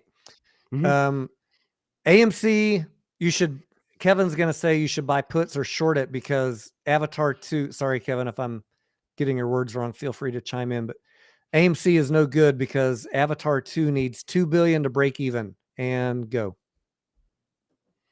How would you address that point? So I was saying in my video last night, I heard John Campia, who used to work for AMC headquarters, right? He wasn't a tech guy. But he did something there at AMC. He worked at corporate for a while, and their formula, according to Campia, now he's been streaming on his own channel now for a couple of years. But he said that their formula was they took the production cost. They doubled that for advertising, and with Avatar, that could be a little higher. They have pushed a lot of, just look around. You've seen it being pushed all over YouTube. There's a lot of advertising for Avatar. They put a lot of money into that campaign, but and then add 33% to that total, those two numbers together, at 33% of that, and that will be your break-even point. Now, when I reported the other night that he said he needed $2 billion to break even, basically that was like a thing with the studio. For the next 2 through 5 installments, it's going to cost around $2 billion total to produce those movies, and then double that for all of the marketing costs, right?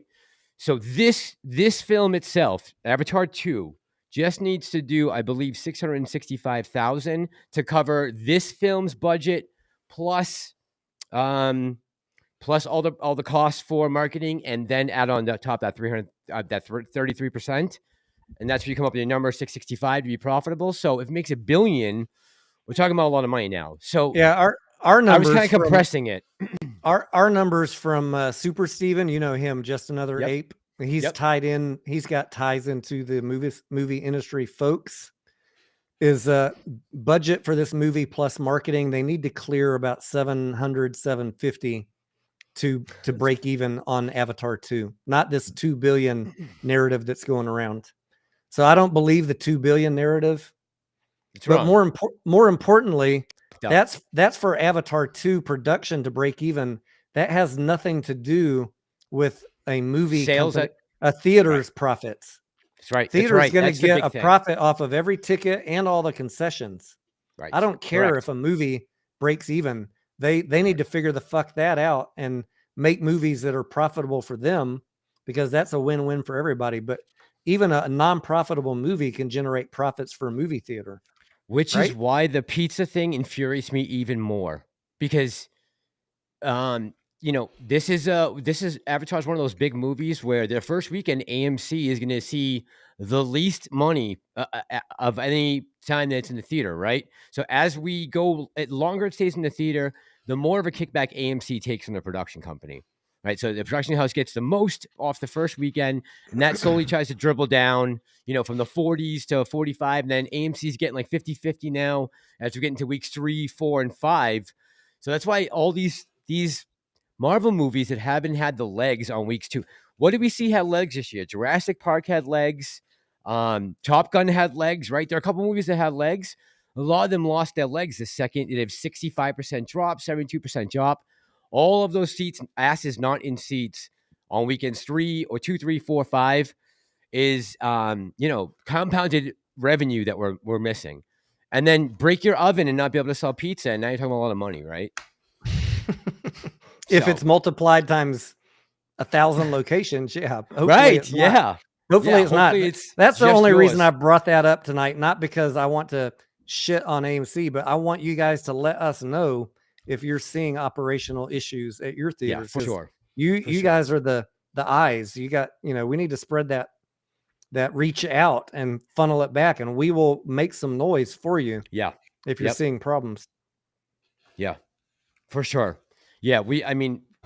This is something that's got to be stayed on top of. And I am the worst communicator on the planet. I'm not going to deny that for 1 second. I am terrible, awful, despicable, and just horrible at it, but it's got to be done. There's no turning back now at this point. This is either full throttle or, you got to step away. There's you can't have one foot in and out now. What are your thoughts, Massalorian? Just opinion. Do you think, and I know it's way early to answer this question because you haven't even seen the movie. Are you hoping that Avatar 2 surpasses Maverick, Top Gun, or do you think it has the capacity to over the next 2 months? So I heard that as of right now, from Thursday night, so when you went last night, they did 50 million domestic and 25 million in China. Now, here's the thing. It only opened, I think, in 25% of China because of COVID. Like, that's another thing that's crushing us right now is the regime over there, and the lockdown things are killing the box office. They are still in some of these large metropolitan areas, like on 24/7 lockdown. Like there's no theaters open. AMC's not open over there. They're not showing movies. But they did have, I guess 25% of them are open right now at some capacity. Are there AMC theaters in China? Maybe it wasn't. I just heard the guy say maybe it was just theaters in general. Like he said, the Chinese box office. Let me see. I just care about Is where AMC is, where AMC dealers. This is true. This is true. Yeah, because What didn't they do you, make want to dump all their stock because they weren't in China? Isn't that why they gave up their stake? Maverick Top Gun on opening weekend made 205 million. On opening week. Let me check opening weekend. I think it was a 150 or 180. Did that come out on a holiday weekend? Do you remember? May 27th, Memorial Day weekend. It made 160. So you said already that about 70. Avatar did 50 domestic. I'm looking at domestic numbers. And 25, I think I heard for last night. 50 and 25. Oh, I thought you said 50 last night. Yeah, 50 and 25. 50 domestic and 25 in China. That's what I saw. So, I mean, we could easily, over the 4-day weekend, beat 160 on Avatar. Well, for sure. We could blow past that. Yeah. I mean, and then it becomes the question of, does it have legs? Like you said, there's been a lot of disappointments in Q4. And if you haven't tuned into my live streams this week, we have a $800 million gap on domestic box office. That is huge.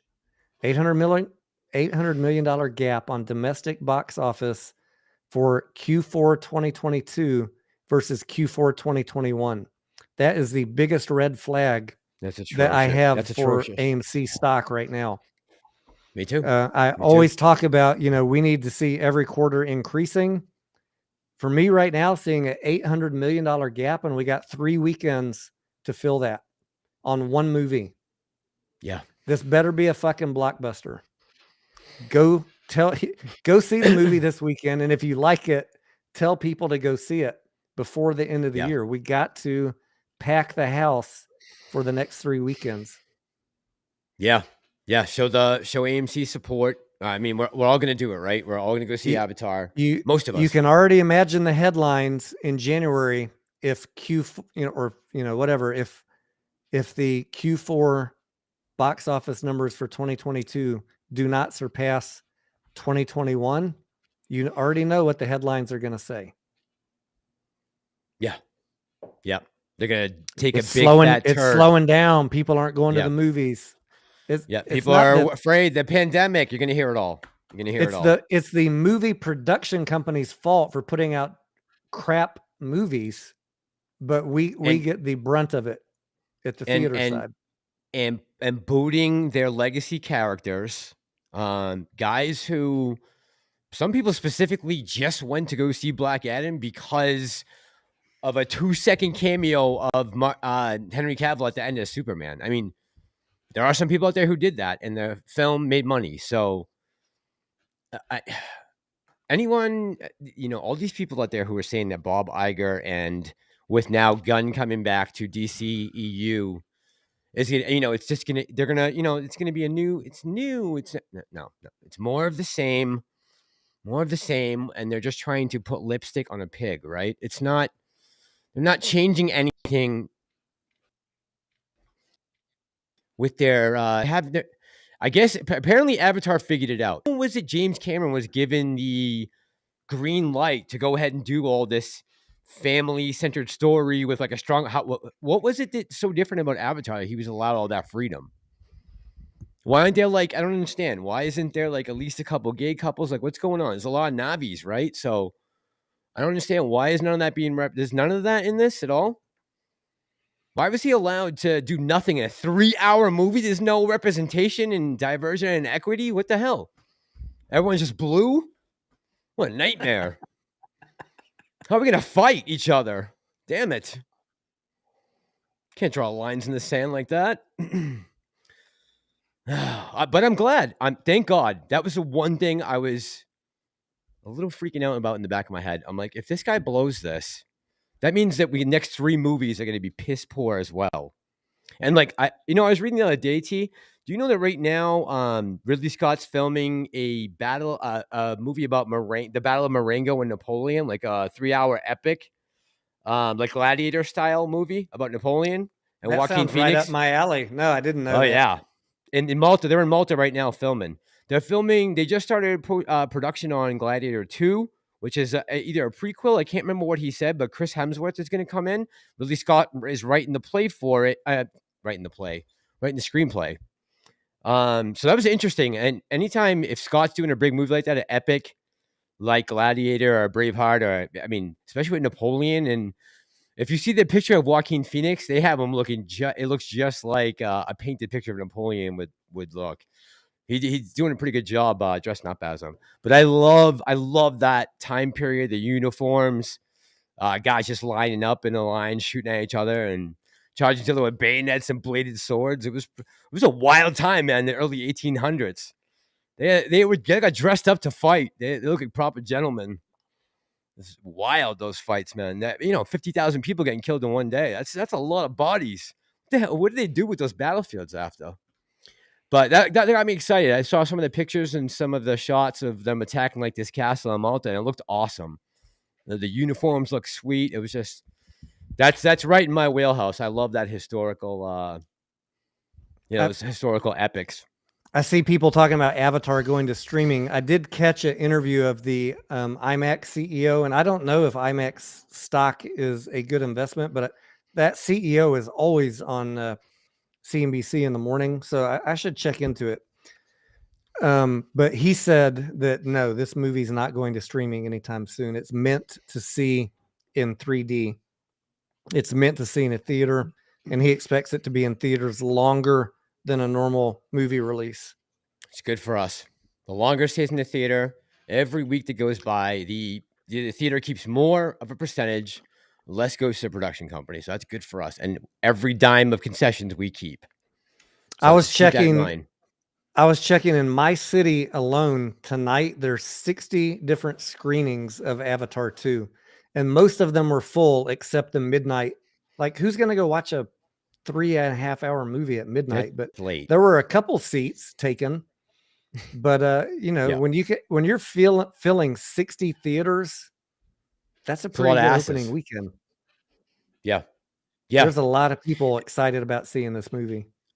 I really haven't seen the real negative. Like, I haven't seen that review yet, honestly. I mean, I haven't really been searching for it either, but everything that's popped up on my radar has been positive. Even guys who are being critical about every other thing Disney's put out this year. One thing they all agree on: Avatar, the visuals are phenomenal. The storyline's awesome. They love the way that it leaves it open for the next one, and how they were able to kind of reboot this whole world again. Like you said, add new characters, new locations, the animals, being underwater, all those aspects, switch it up and make it a completely different viewing experience than you had 13 years ago, right? So I'm looking forward to that part of it, like just seeing that technological jump that we're going to make now. Which would be exciting, man. And like we were saying on the phone earlier, I think they kind of overplayed the 3D right away and put it on everything, and people got kind of burnt out. But when it's shot for 3D, it can look awesome. On IMAX, it can look really good. I think they just went a little overkill originally. They were trying to be, not everything's supposed to be shot that way. I see someone saying a 3-hour movie should have an intermission. By the way, Adam Aaron, if you're watching, you know what else I would do as your operations nationwide manager is I'd put a keg and a little beer kiosk outside the Avatar theaters so that someone could walk right out, grab a beer on tap, and walk right back in without having to walk all the way back to the lobby. Just a little idea there, Adam.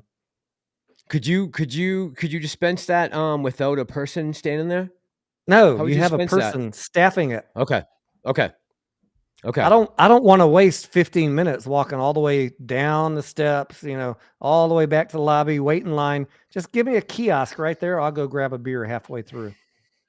I'm curious to see what the floor plan is at your theater. What's the town, T? Does it matter if I say it, or anyone know, or the town of the AMC? What do you mean the town? You want to type it to me in the chat? I just want to take a look at the floor plan, see what the bar is in correlation to the rest of the theater. In the one that I went to? Down here, private chat. Yeah. Oh, it's the Barton Creek. I don't think they have a floor plan of the whole theater. The whole layout of the thing. It's in a strip mall? It is in a mall. That one is in a mall. Yeah. Give me a couple minutes. We could talk about other stuff, though. I can find I'm just curious to see, like, so when I was asking you last night, I'm like, there's no access to see from the lobby, the bar, right? You're saying it's hidden around the almost, right? Where When the you walk theaters in are, the the doors. theater, the concessions is right in front of you. All the theaters, auditoriums are to the left, and the bar is way over to the right, not even in line of sight. Yeah, it sucks. That's not good. That sucks. Yeah, there's a lot of profit there too, right? With beer on tap, that's a huge And profit line. in the other ones that I go to, the other two that are in my neighborhood, but they don't have huge IMAX screens, the bar is right there in the lobby, like right next to concessions. Prominent. Yes. Yeah, prominent, right? This one is in a horrible, the one, Barton Creek, the bar is in a horrible spot. They should move it. And there's plenty of space to move it. Is it an older AMC theater? Yeah, it's been there a long time. Okay. But yeah, that mine was is bad too. planning. Mine's super old. Bad planning. Yeah, you got to have that within sight of the lobby. Like that stuff has to be all up front and front and center, right? Can't have that tucked away in the back of a huge 20 theater movie theater, right? No one's gonna ever make it over there to buy anything. At least they had a bartender, though. Okay. So I guess we're gonna praise them for that. Put a bartender in the one that no one can see, and the other two where they're right in the lobby, no bartender. Right. All right. Let me. I think I got it here. I think. How many? Oh yeah, this is IMAX AMC. You said you saw an IMAX, right, T? Yeah. We were in Barton. the very last row, by the way, and of course, the tall guy sat right in front of me, so I couldn't see the bottom, this much of the screen. I was having to like look around him. When they're speaking in the Navi native language, they have the closed caption. I couldn't read it. I couldn't fucking read it. Oh no! Oh, she sucks. Did you move? What happened? No, you were stuck, right? No, it was a packed theater. Where was I gonna go? Oh man, that sucks. Well, we're gonna go see it again tomorrow, right? So hopefully tomorrow or Sunday. I mean, the rows have a decent slope to them, but this guy must have been a fucking behemoth. If I couldn't see over his head. All right. Yeah, it sounds like a King Kong sitting in the row in front of me. Sounds like a straight soldier. Yeah. If he was blocking your whole view of the screen, can't see the damn closed captioning. Oh man, you guys are funny. That's good, man. No, I mean that I said that in the video, and when I was watching it back this morning, I'm like, that was not good that I came out and said, man, I just took like a huge weight off my shoulder because I was so nervous about Cameron talking about testosterone is toxins. I'm like, oh no, please, James, don't take us down this road, bro. You were famous from Terminator and Arnold Schwarzenegger and making Ripley and Aliens. Please don't talk about testosterone being toxic, please. You've already done this with a female role and she crushed it. There's nothing to prove, bro. You've already done it with the movie. Aliens is one of the best sequels ever, like with Empire and Godfather, I think. I wish AMC. I see people saying AMC should like sell popcorn and movies and stuff in, come to your seat. I wish they could do that. Like, I've had to fight my wife for the last 2 years because she loves to go to Alamo Draft House. I don't know if you guys have that in your city, but is that kind of like Texas Roadhouse? Same idea? No, it's a theater, but you can turn on a light or a switch and they will come to your seat and you can reorder food or beer throughout the movie. They duck down, so it's fairly unobtrusive. It is obtrusive. A little. You lose seating capacity because you got to have enough space for a waiter to walk through every aisle. Okay. She always wants to go, can we go see that movie at Alamo Draft House? I'm like, fuck no. Do we own stock of Alamo Draft House? No. After I sell my AMC, we can go back to Alamo Draft House. It's a fine theater. I like the convenience of having food and beer without having to get up and interrupt my movie. But no, as long as we're in this play, don't talk to me about Alamo Draft House. Just, you can go by yourself. Won't happen. Yeah. Yep. Yeah, I had the same conversation with one of my buddies the other day. I'm like, dude, if I don't go to AMC, I'm like, if I ever got caught in a different movie theater, I would be tarred, feathered, and probably thrown into Boston Harbor. No way. It would be nice. be It caught would be dead. nice if they could do to the seat delivery. And one of the theaters that I go to near me, the AMC, it's a dine-in theater, and they have an extended menu. They ask your seat number when you order, and they'll bring it to you before the movie starts. But there's no reordering. You gotta get up and go get a beer, and that can be Okay. a long walk. It's irritating. Like, have a fucking kiosk with a keg right outside. Why do I gotta walk all the way And and wait a miss minute, 10 minutes of the movie? I'm not gonna do that. and why technically, I'm sorry, do we need an actual bartender to run a kiosk? Can't we do, is that, I mean, they have, that's all been automated at this point, has it not? Probably because of ID, legal Okay, ID. that's the one thing, right? So I've seen them in Vegas. I know they have machines that make drinks in Vegas, like a robot that'll make you a mixed drink, and I think they check your ID, the whole nine, right? I know they had it for, I think they had it on one of the cruise ships that I was on way back. They had a automated bartender that was a robot. So maybe because you're on the cruise ship and everyone can drink pretty much. Is that the deal on cruise ships? Is there no age limit? I don't even know. In cruise ships, they give you a band that you got to wear the whole time that right. That's says what you're it over was. 21. That's right. Someone Okay. asked, is there closed captioning throughout the whole movie? No. Just occasionally when they're talking the Navi native language. Okay. So it's all English except if they're trying to evade like other people hearing what they're saying as far as the people that are attacking them. Yeah, and I think I've seen so many movies recently. I think that there was a transition where, like he said, I got so good at understanding Navi, it almost sounded like English, and then they immediately switched into English. Like they, Oh, how they okay. do that Okay. transition. Yes. Yep. They did that With Jake. okay. They did that with Tom Cruise in the beginning of the movie he did about killing Hitler. What was that called? Valkyrie. Yeah, that was. He a was good sitting in the movie, too. tent writing, and then he started speaking, and it came to where he was at current day. That I love when they do that. Is that what you're talking about? That's cool. It was like that. Yeah. Yeah, I love that stuff. And you said the 3 hours to you, it didn't feel like a 3 hour movie, and so no intermission. It doesn't need one. What the chat was saying, maybe There was they no needed an intermission, intermission. but I asked Okay. my kid, he's a sophomore in college. I asked him because I was worried about the 3.5 hours. That's the most common concern that I see people voicing about this movie. I asked him, I said, 3 did you hours think and it 2 was, minutes, right? 3 I hours think and 2 it's minutes, not 3 hours 3.5. and 20 minutes, but whatever. Oh, I asked him, did it ever seem slow to you? Or like, did it seem too long? He's like, yeah, there were a couple scenes where it was slow and it was just all about the environment or the ocean. But, for yeah, me, a little that was preachy. enthralling. Like I was just like feeling like I was right there. It was magical to me. Okay, But so it was he, putting you in this scene. You're saying you for felt like, me, yes. yeah. For him, he Okay, said that was a slow moment. okay, I can But see that. the action and the storyline for the, it was pretty engaging the entire time. But yeah, there were some montage moments or whatever where he was, James Cameron showing off. He's Right. showing off the ocean and the life and the visuals, environment.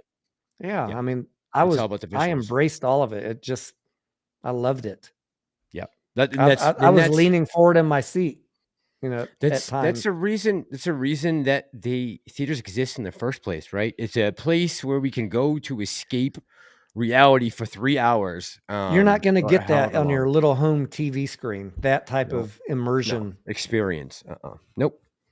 And I'm glad I read every article I've read from people that have seen it. Now, obviously, these people haven't seen it on streaming, but people are like, you can't not go see this in like an IMAX or, go see it on a digital screen and, use the 3D. Even people who normally like that I was listening to today who saw it in 3D were like, yeah, it really didn't bother me in 3D. Honestly, it was kind of a nice touch. I'm like, all right, so there's like no way you can go wrong with this movie. The one thing I heard was the frame rate, the refresh of the frame rate on one of the theaters. I can't remember which one it is now. Maybe one of the digital IMAX ones, but they were talking about the refresh rate and how it seemed like the timing was off a little bit certain times it seemed. Somebody talking shit in here that I take care of, or what's going on? Grandpa Barney said you were leaning forward because you couldn't see.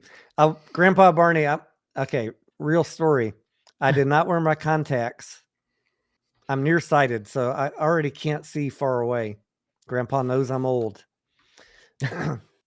But it was a massive IMAX screen. And I was in the last row, Grandpa. Oh, really? You in the last row? I was in the very last row. You know what the benefit of the last row is? The What? walkway in the last row is huge. And we were right in the middle on the last row. So if we needed to get up to go to the bathroom or go get something, Plenty of leg room. which I did not get up, but my kid, he ordered the chicken nuggets and they said, okay, it'll be ready in 9 minutes. So we went and got our seat because we got there kind of late and we didn't want to miss the start of the movie, which we didn't. We still got to see the preview for Raiders of the Lost Ark and probably 40 minutes of previews. Others. Yeah. We got to see 2 previews. By the way, Raiders of the Lost Ark looks very exciting. I'm a big fan of that franchise. I hope they take care of it. And I forget what the other one was, but you know, lately every preview that I've seen has me. I'm pretty critical on previews. All the new movies that are coming out in 2023 look fantastic to me. Yes. These are both supposed to be released at least I know Napoleon is supposed to be they're almost finished with principal photography. So that will be late in 2023. Dune 2 already wrapped principal photography, so that's going to be out by November something.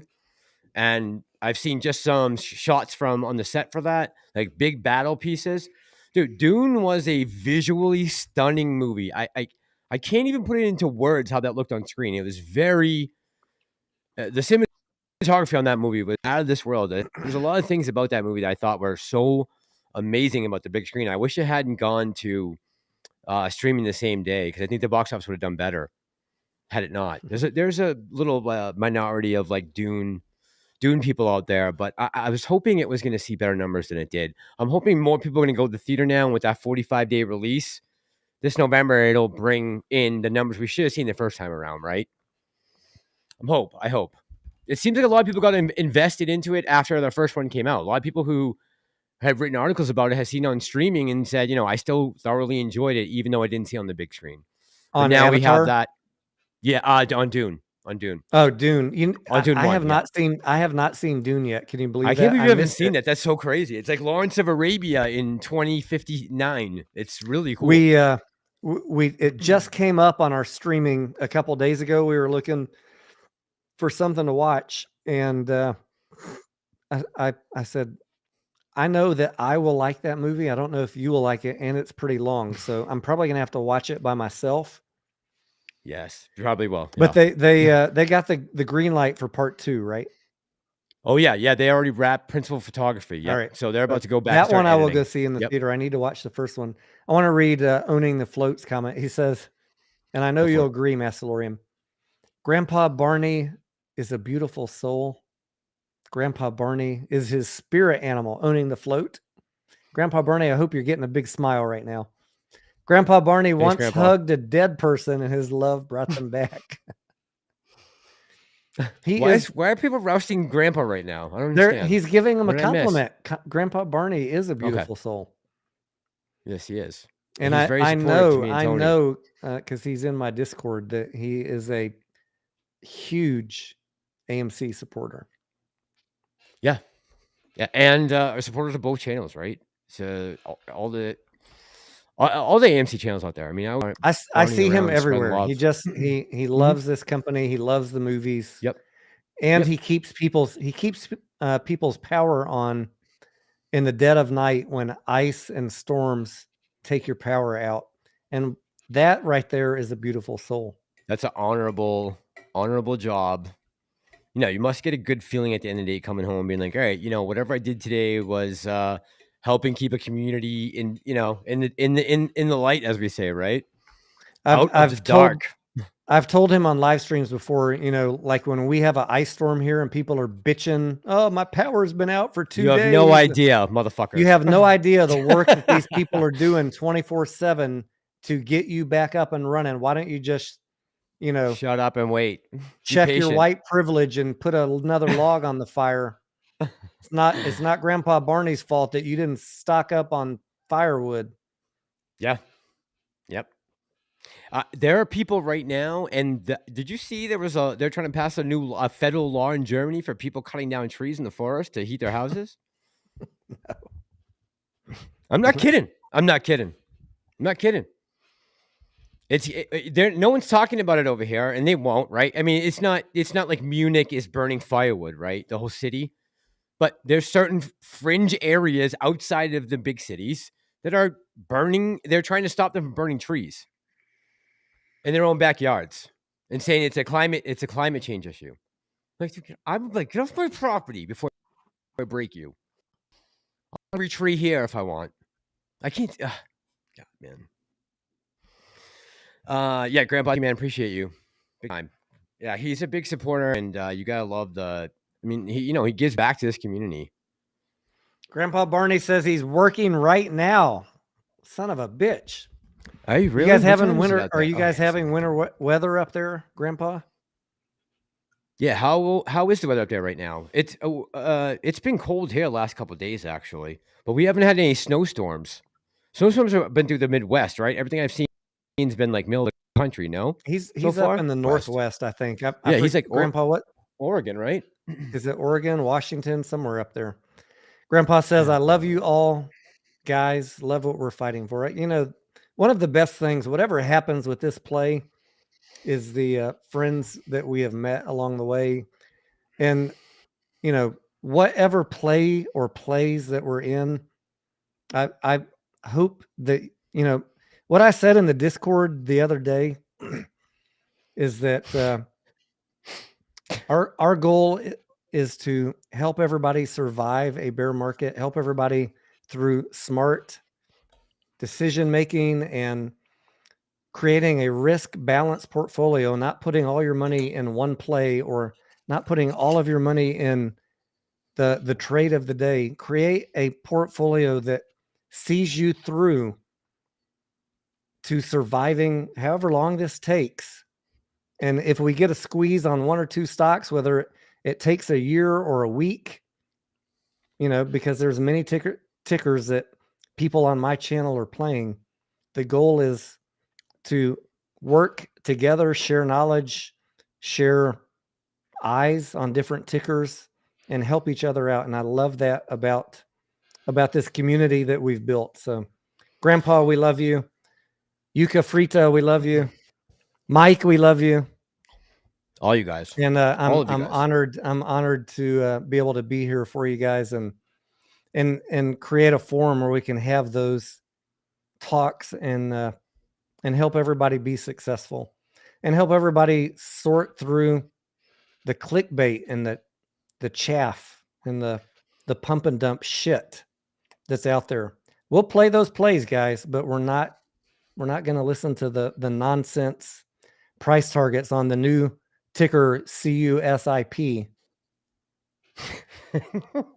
Sit piss? What is that? Sit piss from Twitter. I'm like, they really had an organization at Twitter called Sit Piss? Jesus Christ. Come on, guys. Grandpa's in Seattle. Boy. He says, Seattle. Holy shit. That's right. Yeah. Washington.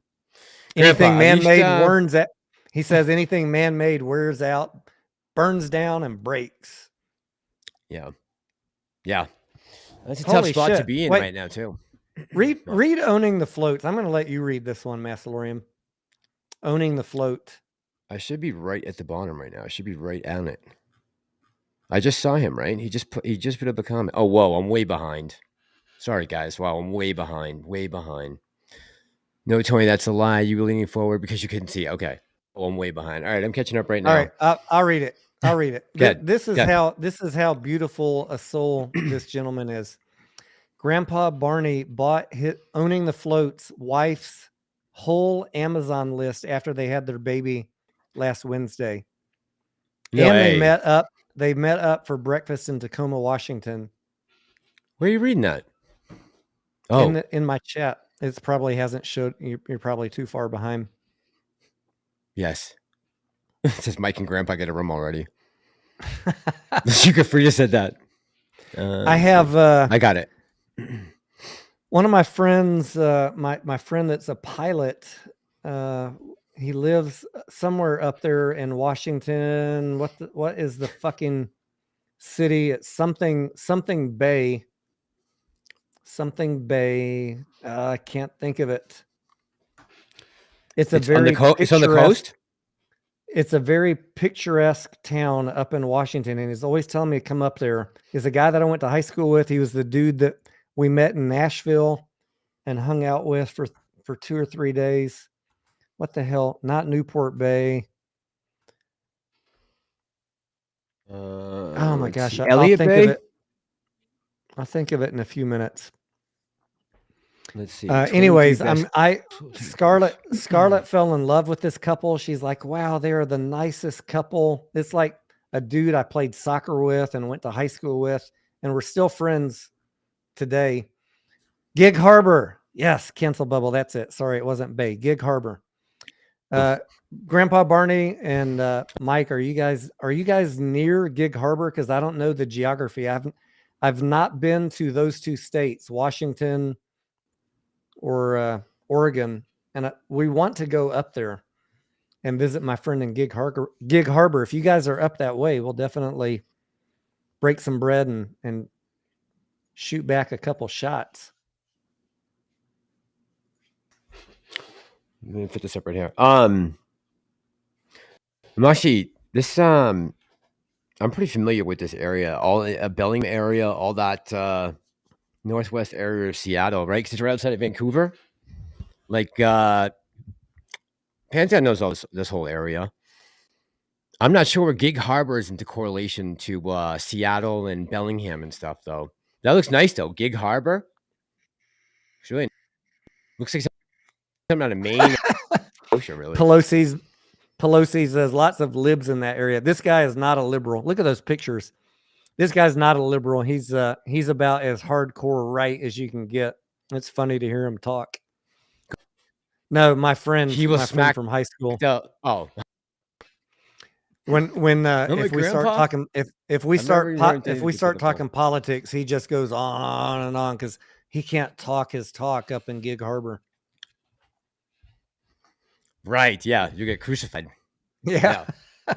I used to say that when people had finally given up on life, that's where they end up is Seattle and Washington. But Grandpa Barney taught me that is just not true, and there's beautiful people all over the place. Right? Oregon in the house.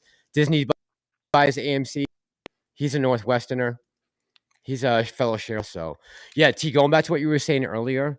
So, there's a couple things that I realized and that have kind of stuck with me throughout this whole time, right? That we've been doing this YouTube thing, was that we came on for a certain reason, and we have been able to have a small little influence on a very small, not niche per se, but a very small percentage of the market, right? We're just a small piece of a larger piece of a bigger thing, right? And we've been able to try to navigate, like you said, and we've missed some things and we've been wrong on some things, but at the end of the experience, we're going to have some excellent traders who will learn from this experience and will become, the next generation of good traders. As long as we can get the playing field level. I mean, let's all be honest. I mean, unless we're going to keep playing this game where we're just going to put artificial runs into things, I'm going to disagree with you. What else is doing it? Go. I'm going to disagree with you there. I'm all for fixing the system and rooting out the corruption, but you know how many years that is going to take? It's going to take it's going to take a failure of the entire system like 2008. And maybe that's coming. Maybe that's coming. It could be. But in the meantime, what I always tell might be inevitable. What I tell my folks in the Discord is learn to play with the system we have, right? I was making that point. Yep. Okay. Yep. We can fight the system. We can play that game. We can thrive in the existing system if you understand the rules. No question about it. And get in early, get the fuck out. Don't think that every play is a GameStop. That's what I see people. Right. You're falling on the sword thinking that GTII is the next GameStop. Cosmos is the next GameStop. No, they're fucking not. No fucking way. You're not going to see that kind of kind of movement again like that. Talking about those kind of candles are crazy like that. Not in a little OTC shit stock like this. That is same thing we're not talking about. That is clickbait, pump and dump fantasy, and it correct. The people pumping that shit, I don't trust any of them, and I follow all of them on Twitter, but they're pulling at your heartstrings, telling you everything's the next GameStop. GameStop had a very unique set of circumstances. Loaded options chain. They were the perfect storm at the perfect time. Massively high short interest. Everybody had tons of money to buy stocks. And Ryan Cohen came on board as a catalyst. It was a very unique situation. You got to detach from this fantasy that every play is the next GameStop and just enjoy taking the profits. Little bit of profit on every play adds up if you do it every week. Stop trying to be greedy. And I hear Teddy Zane. Teddy Zane, you know, as crazy as he is, he knows that I love him. And he doesn't like AMC and I do, and we're cool with that. I like that he tells people, stop being greedy. Like, just get in the play for the momentum and get out.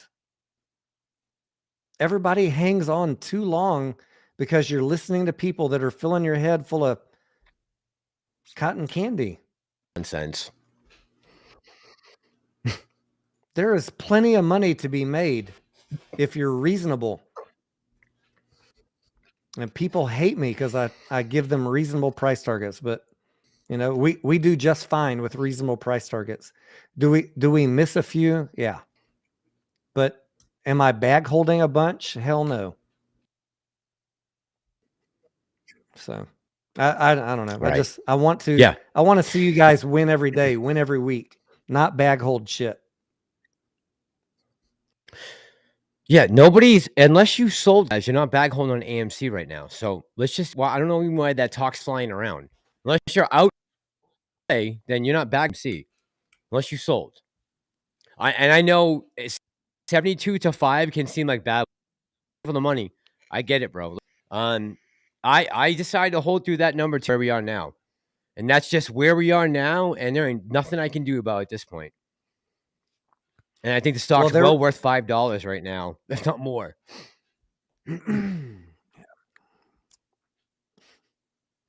What? There were a lot of people giving unreasonable price targets for AMC back in that day, which created people not being willing to sell. Right? As I was, those guys. I had my shares and I had my options, and I'm selling my options in June as I'm watching these two YouTubers buy options. And I'm talking to the wall like, what the fuck are you guys doing? Yes. You don't have your camera on yet, right? $150 call, $150 call. I'll do it. And I'm like, what are you doing? You were loaded up on $12, $20 calls. Why are you buying $150 calls? You're just, I don't know what. That's why I finally, I got January so 23 or 2022? No, June 2021, when I was watching the two YouTubers that were covering AMC. I was screaming at my monitor like, what are you doing? What the fuck are you doing? The calls that were $150 that were strikes for January of 2022 were pushing. No, I'm talking about like on May 29th, May 30th, June 1st, they were buying, as it was running to 72, they were still buying calls. Like, no. Calls. Do not. Right. Yeah. Stop. Yeah. Just stop. You're getting ahead of yourself. Yes. Yeah. You're getting ahead of yourself. Way ahead of yourself. I know. You know what I feel? I feel at this point right now, look, AMC is going to make its money and it's not going anywhere. Okay. And we're either going to be at a change right now in the dynamics of what's going on in Hollywood. They're either going to get it together and figure it out or they're not. And if they, and the good thing is, we somewhat of an idea of what's coming the next 2 years to supplement AMC to keep them, still running and operating and hopefully get back to profitability again. And then at that point, we're going to see a completely different price for the stock. And I mean, at the end of everything here, I would like to see us get back to a market that's based off fundamentals, technical analysis, supply and demand, buying. No more shenanigans, no more nonsense, no more not transparency. Let's just get it back to a fair market again. It's like I feel like they're getting fed crumbs so the hedge funds can make billions. And like, listen, if we let a couple stocks run, who gives a shit? Because Tuesday we just made $6 billion in the minute before the market opened when we got that CPI data. Let's give them $10 today on let Cosmos run. Let it run like crazy. Just let them have a bunch of fun. Half of them will bag hold and hold it back down to 20 cents. Some of them will sell and make money, and they'll think everything's fine and dandy in the market. Like, oh, see, everything's cool. We can. You know what's going to happen with like. If you believe that was. You know what's going to happen is we're going to have 2 years of people in Mmtlp and Gtii and Cosm. They're going to be complaining for 2 years, just like we are in AMC. Oh, it was crime. The shorts never covered. We got to get past that. Every play is not that. Maybe some of them are. Mmtlp had some funny shit going on with it. But if you guys can let go of that, look, you're already in 1 or maybe 2 if you're in AMC and GameStop. Concentrate on the other ones that you're playing. Just concentrate on the other plays. Forget about that whole, you want to wreck the hedge funds and screw the hedgies and 300 million shorts in Gtii. Fuck all that shit. Just make some profit on 60 cents to $8 and get out. If you can do that once a week, in a year from now, you're going to be a hero. You don't need to beat the shorts on every ticker. No, absolutely not. That's not. We're not going to come into this situation every day either, right? I mean, there's going to be days when you can scalp a play and make money, no doubt about it. Just listen to reason, right? And listen to reasonable channels. I mean, yeah. Kevin Free from It All doesn't like AMC, but he's got a reasonable head on his shoulders. Teddy Zane's doesn't love AMC, but he's got a reasonable head on his shoulders. Same with my channel. Like, we're not trying to beat the shorts on every play. We're trying to make money. You guys can detach from this fucking clickbait. Yeah. You can survive the next 12, 24 months. Yep. Just knock it. So. Knock, I think most knock it to first base every week. You'll be fine a year from now. Trust me. So are we officially saying that the run is done? That did. It sounded like you on what? Copying off Lou. So are we officially saying that the run's over? We're going to come back. We're wrapping up. We're wrapping up in 2 weeks to this week, 2 months or no. Wait, are we saying the run is done on what? AMC or GTII? AMC, the run is not done, right? We're right now complete AMC, some real numbers. AMC is I'm not really concerned about that. AMC is a work in progress because you got to see how the 2023 movie cycle plays out. You have to see how the co-branded credit card thing plays out. No, the 2023 movie cycle. All right, let's just I'm just wiping the slate clean. Let's say there's no catalyst, right? Because I don't talk about that shit. That's a clean swipe. I don't talk about that stuff on this channel. If I wake up on Monday and there's a catalyst, hallelujah, baby Jesus. So be it. Yep. Right? That's always a potential. Yep. Just like no one woke up this morning and thought Cosmos was going to run from 23 cents to $23. There's always a baby Jesus moment.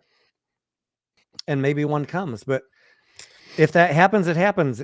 Meanwhile, we got the 2023 movie cycle. We've got co-branded credit cards. What that is going to bring in revenue, I don't know. But that's something to look forward to. And the retail popcorn sales, that's something.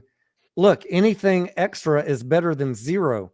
All these people want to say, "Oh, that's bullshit. That's nothing." Guys, anything better than 0 is a win, right? Do you think that co-branded credit cards is going to bring in 0 to AMC? Do you think that retail popcorn is going to bring in negative something? All of these, all these hater channels want to talk shit on that stuff. Fuck them. Fuck you guys with your hate talk.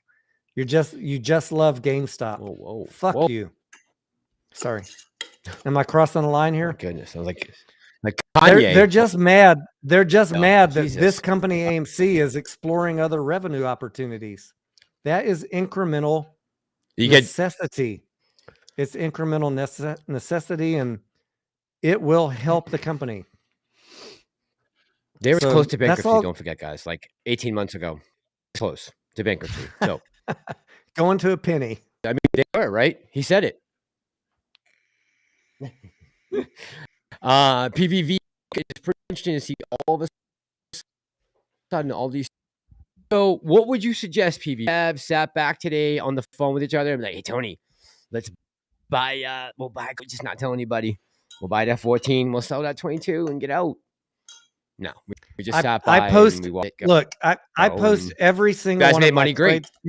I post every single one of my trades in my Discord. So I don't talk about all of them on YouTube because I don't want to be influencing people.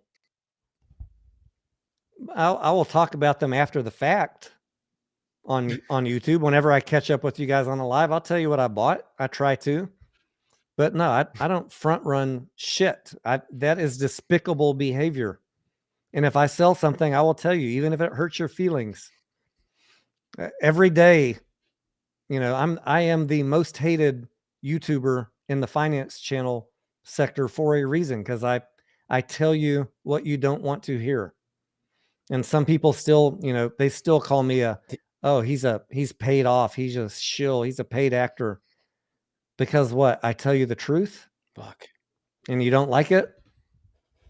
Well, you know, time will teach you who is clickbaiting you and who's telling you the truth.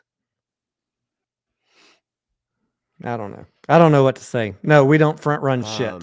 Everything that I've traded is posted in my Discord. What time did you post that on your community page last night about the 25-for-1 reverse split? I mean, that was early in the morning, right? Like, you were just getting home from the movies at that point, right? When I sold Cosmos, I posted it in the Discord, and because I thought, you know, this was a very strange happening, I posted it on Twitter and the community page. I don't usually post trades publicly, like on Twitter and YouTube. Occasionally I do, but this was a very weird, it pissed me off that they dropped that in the middle of the night. So I posted it on Twitter and YouTube community tab. I mean, that just seems incredibly, that seems like such a backdoor move that, you know. Apparently they were forced into it. There's no doubt about that. Yeah. Apparently NASDAQ insisted. Believe him, don't believe him. A lot of people think, you know, a lot of people don't like Frank. They think he's a paid shill. I don't know. I mean, I've never met the guy in person. Frank Benedetto. I've never met him in person. I can tell you, had I've him on live, right? Phone. Yeah. Yeah, I've had him on live. I've talked to him on the phone. He's been very upfront about stuff. I don't trust anybody. I don't trust Frank. I don't trust Adam Aaron. I don't trust anyone 100%. But I can tell you that, you know, if he's a paid promoter, he's being pretty brutally honest in the communications that I've had with him, or I wouldn't have had him on. Yep. Right. And you guys know from from the Al interview that goes on you guys know from the Al interview that I did that if someone doesn't know their shit, I will pull it out of them in a live interview. Like Al just fell apart when I interviewed him. He fell apart so bad that he asked YouTube to take the video down. And his image of crap. Whack job. Don't agree to come on the show then, dickhead. Grandpa Barney, you do live in Gig Harbor, so I could visit my buddy from high school and come see Grandpa Barney. Yeah, so make sure you saw that. Just tell me the best month to come there, Grandpa, and we're there. What is the best weather month? I don't want to come there in the winter. No, mild there, T. Like you would be surprised. Boston, Seattle is extremely mild compared to Boston. No, he's been sending. I've seen photos of ice and snow. He's working right now. Something's going on. Yeah. Oh, okay. Okay. So he might be up in the mountains then. I'm not sure. It's like almost mid-trunk palm trees in some of their parks. It's amazing. You'd think it was, because of learning all the skiing and the Olympics, you're so close to palm trees. Bullshit. It wouldn't be like that, but yeah. We can't even grow palm trees in Austin, Texas. I don't believe you. I swear to God. We can't grow palm trees. We can't grow palm trees here because we get ice every 7 years. You have a great palm tree going. Is that what it is that keeps them out? 7 years old, you get an ice storm and it kills it. And then you got a 30-foot stump. Maybe they were baby pond trees. I don't know. Maybe they were just recently planted. I definitely saw them in Stanley Park. Changed by now. Scavenger. Scavenger. One time to talk. I want to address Scavengers. Oh, that tickles. He says ape is killing me. Where is the bottom? That's a good segue to talk about ape and Highcroft for a second. I'm sure we lost a lot of people by now. But I don't know what what is going on with ape. Clearly, I have been wrong about what was going to happen price-wise. That the haters are loving it, and look, if you said ape was going to go down, and I said it was going to hold its value relative to AMC, I have been 100% wrong.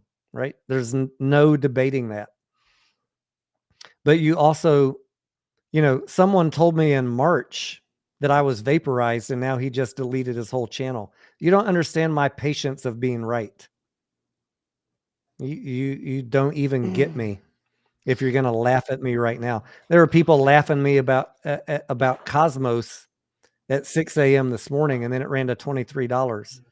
So don't be too quick to judge somebody's due diligence or somebody's theory. You don't know everything. You know what's today. Ape has been eviscerated by shills and probably paid YouTubers, to tell you that it's going to be diluted when they won't tell you that AMC is diluted the amount. It's all on the same financial statement, all on the same earnings per share. This is a incorrect message that's been pushed out on Ape. Institutions don't need to hold Ape for ETFs like they do AMC, so they probably all sold. And on top of that, shorts don't want Ape to go up because that's Adam Aaron's golden ticket. So Ape is probably being punished at least 3 ways. Over time, could that change? Yes, I still think so. Only time will tell if I'm right or not. Come check back with me like in 6 months or a year. Don't be so judgmental after 3 months. In 3 months, you've been absolutely right. I've been wrong. But common sense says that these two tickers should be operating at parity. And I think there's just a lot of negativity towards Ape, and I wish that Adam Aaron would come out and talk about it. Oh, and on top of that, number 4, shorts love to target tickers which have dilution coming. And they know that there's more dilution coming for Ape, so they're targeting it. I see that on many different tickers. Go to dilutiontracker.com. There's a whole website for shorts to go target companies that announce dilution.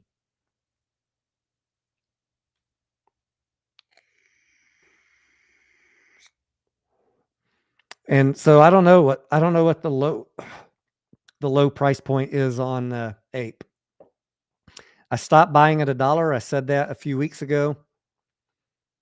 If it hits 50 cents, I'll buy some more. In between 50 cents and $1, I'm just out. I bought more AMC today. I've bought some AMC calls, hoping that there's an Avatar bump like there was in Maverick. We'll see. But I don't know what the low is on Ape because I think it's being targeted. If it hits 50 cents, I'll buy some more. I hope it does not. And rolling that conversation into Highcroft, because there's a lot of what's going on with Highcroft. Why is it being beaten down? Well, you've seen my videos. You know I own Highcroft. You know I own calls for 2025 in Highcroft because Highcroft is a long-term play. No, dumbasses. Highcroft does not long-term play does not mean wait a long time to buy it. Get the fucking cotton out of your ears. Long-term play means buy it as cheap as you can now and be prepared to wait a long time. It's a speculative play because there is a lot that needs to happen in the next 12 to 18 months for Highcroft to get gold and silver out of the ground again. All right, are we on the same page? If you've been smoking all night, you might need to watch this in the morning when you're sober. Highcroft is being beaten down right now. Mudrick is selling every other day. I said I was going to buy more Highcroft at 50 cents, but it's getting beaten down. So I backed off of that for the moment. That's buying Highcroft at 50 cents. I'm not going to catch a falling knife. I don't know where Highcroft is going to bottom. If it's 48 cents, if it's 35 cents, when I see on the chart, because I'm a chart reader, when I see on the chart that it's bottoming out, I will buy some more. There's a reverse split coming with Highcroft. You know that it's below $1. They could get another extension. They got till April. They'll get another 180 days after April, but they're not really going to be generating any meaningful revenue for the next year. So Highcroft is just going to be in the litter box for the next 12 months. Yes, it'll have its little momentum run-ups on news, and we will trade those. You should be prepared to buy Highcroft cheap when they do a core sample announcement and it runs up, sell it, wait 2 weeks and buy it again on the dip. I'm already telling you what's going to happen. Buy the dip. Hang on to them stocks, honey. Buy the dip and be prepared to wait for the long term. That doesn't mean you're bearish on Highcroft because you have a different time frame than somebody that's interpreting tweets and decoding NFTs. Like, I don't do that fucking shit. That is clickbait nonsense. I'm sorry. I'm not trying to insult you. You're not an educated investor. We read what the company tells us and we look at black and white text. Or red. In our case. And we buy at the lowest possible price, so we're not bag holding plays for 2 years. If you're going to bag hold it, if you're going to hold it, you want to get in cheap, right? You don't want to buy Highcroft at $3 and then hold it for 2 years. You want to get in at 35 cents or 50 cents. Right. My average on Highcroft is 68 cents right now. Why? Because I have common sense. Because I knew to wait. Because I read the company's documentation. I've shared all that info with you. I've tried to help you guys. And I hope some of you are listening. By the way, I just want to say, Scavenger, if you want to come on, let me know, bro. I'll send you you want to come on chat for a little bit. I mean, it's late right now. I just went to the kitchen. I have so I have a chili going in the crock pot that I've had on for, well, when did I talk to you? I got back in the grocery store like 7, so 6 hours right now that's been simmering. So it's pretty damn good. I just put a little more of so like as a base instead of beef broth or like chicken broth, I use Guinness. It's pretty awesome. So I'm like sitting here. I've been smelling that this whole time we've been sitting here. I'm like, oh man, I can't wait to get my hands on that. Losi's Baloney says Hycroft gap fill at 2041. I think, what's the recent low in the last year for Hycroft? 28 cents, if I'm not mistaken, right? Yeah, somewhere right around there. Yep. Yeah. It could, this is going to make some of y'all mad. It could test 28 cents. This market is very volatile right now, guys. Don't forget that. We're in a shit market right now. That's nothing against Hycroft. It's the market. It's the recession. It's the high interest rates. It's nobody wants to buy money losing companies. And if it drops to 28 cents, I'll fucking buy it.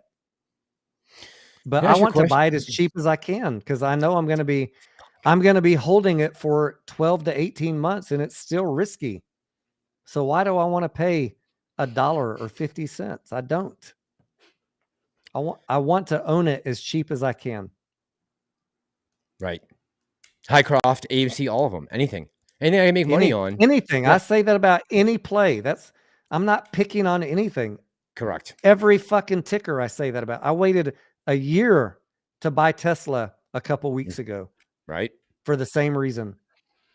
And what are we at right now? 150 a share is down to right now. I mean, they are. No, he's been taking behind the woodshed. It's lower than that, isn't it? Is it? I thought I saw it earlier today. It was like hanging around 150. I could be wrong. Tesla. My mantra is wait for a good entry. Yeah, you're right. 150. My bad. So are you saying it's not a good idea to put 80% of your portfolio into Tesla? Have 80 or 90%? Don't put 80% of your portfolio into any play ever. Yeah. Man, beaten, huh? This was the savior of the liberal world not even 6 months ago. Now he is the outcast. He has become the new Trump, in my opinion. Elon is. They were talking to the guys from for Person of the Year, and they were asking him, what are the criteria that you guys are going by when you're talking about the Person of the Year? And he gave his short list. Have you seen it by any chance? No. You want to see it? Hold on.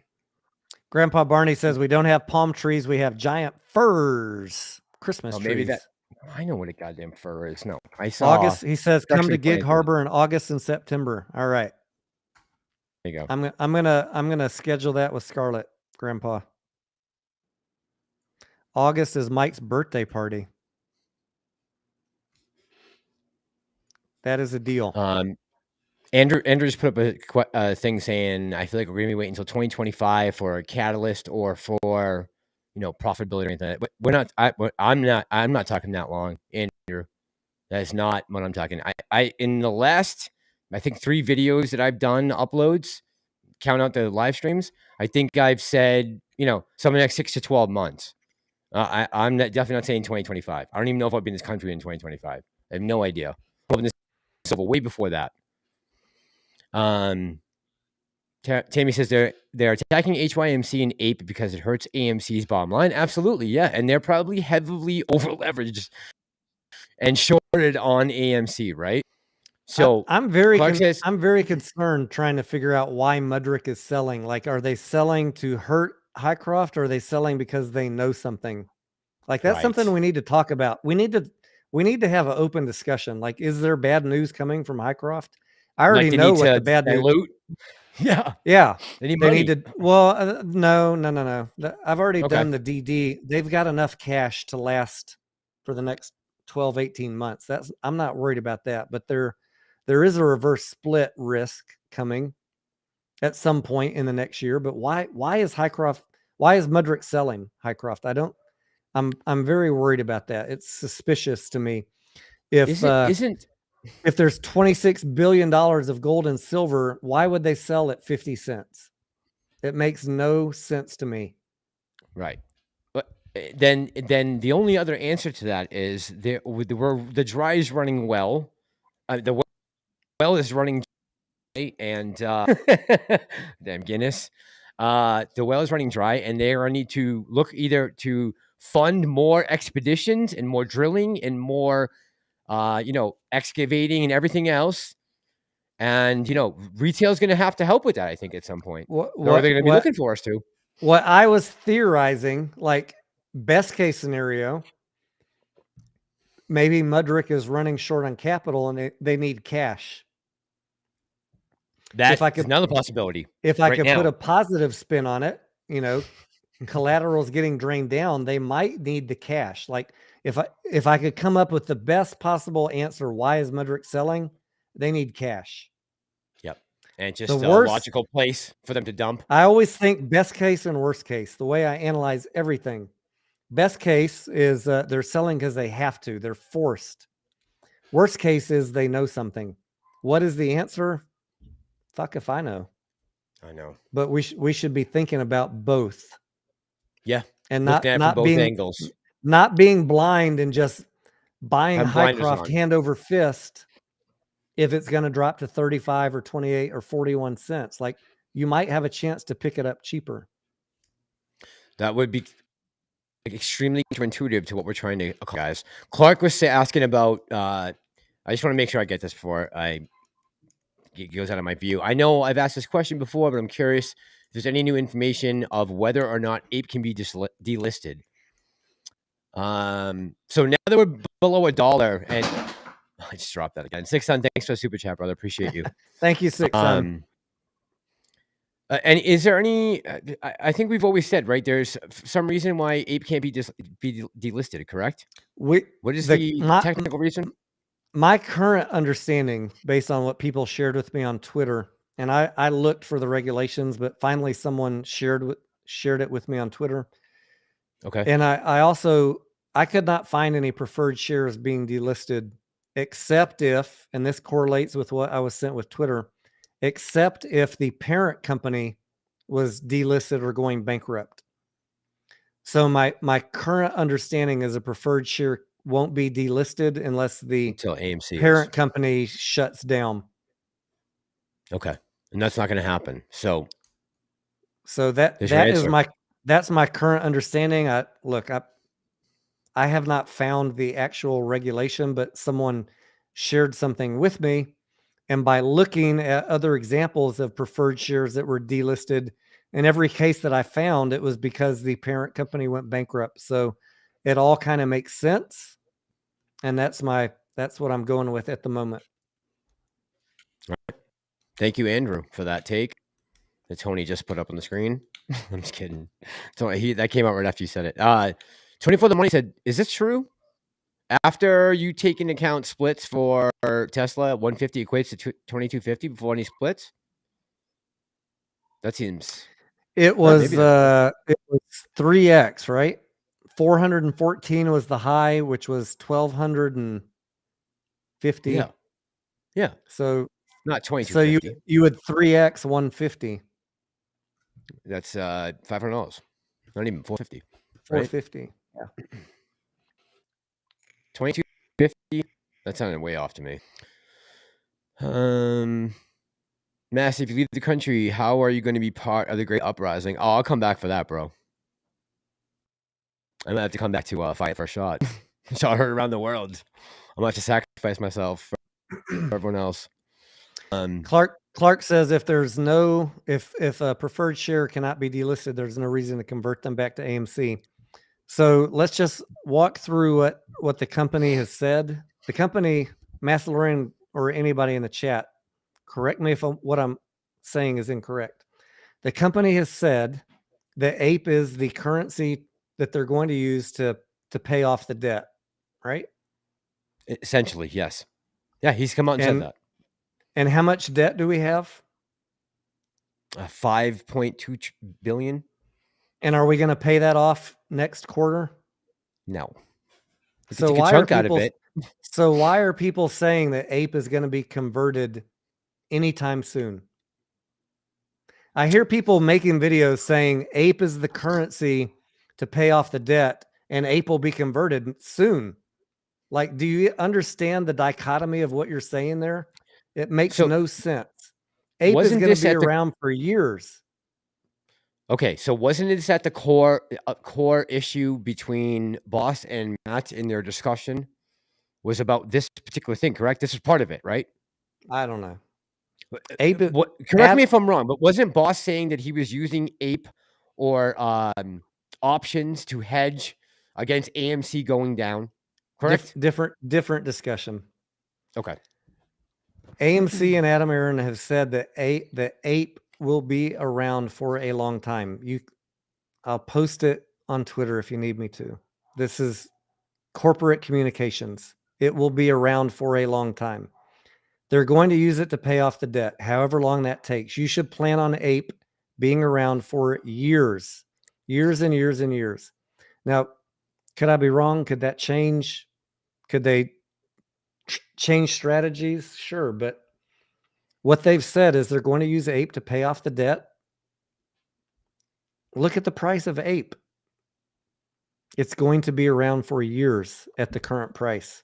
If there's a squeeze and they're able to pop off $4 billion, dollars worth of Ape in a squeeze, yeah, they might be able to convert it sooner. But I think that you should plan on Ape being around for a very, very long time. And I do not understand anybody that is pushing this narrative that they're going to convert it anytime soon.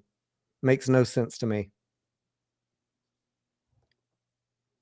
Do you remember where are we estimate right now from the point of Ape being issued to at this point right now? Do you have any idea what the percentage is? Because if I go pull up the chart right now, obviously I'm looking at the Ape split number, right? So is it halved? Is that what they're doing with this chart? Pretty much, right? With what? With AMC. So if I'm looking at the AMC chart right now and I go back to, let me just go year to date. Let me just see. All right. So here's, this is July 2022. So when did Ape get issued? End of September, right? August 22nd, I think. August 22nd. Okay. And on that, okay. So the week before, August 16th, we were at $24.81 a share. And now we're at about $6, right? So we've got crushed. Says issued, crushed. There's got it. Wait, so here's my thing. If there's no Ape sold into the market, where's all that money go? Where did all of that cash? Where is all that money? Where is the $20 I have the 16th? That's now only $6. What happened to people? What happened to people that had a house that was worth $1 million and today they can only sell it for $750? Like that's a strange question. The value of equities got decimated because people aren't valuing stocks what they were a year ago because earnings are expected to be lower and interest rates are going up and money's coming out of the market, yada, yada, yada. Like everything, the valuation that people have put on stocks is down.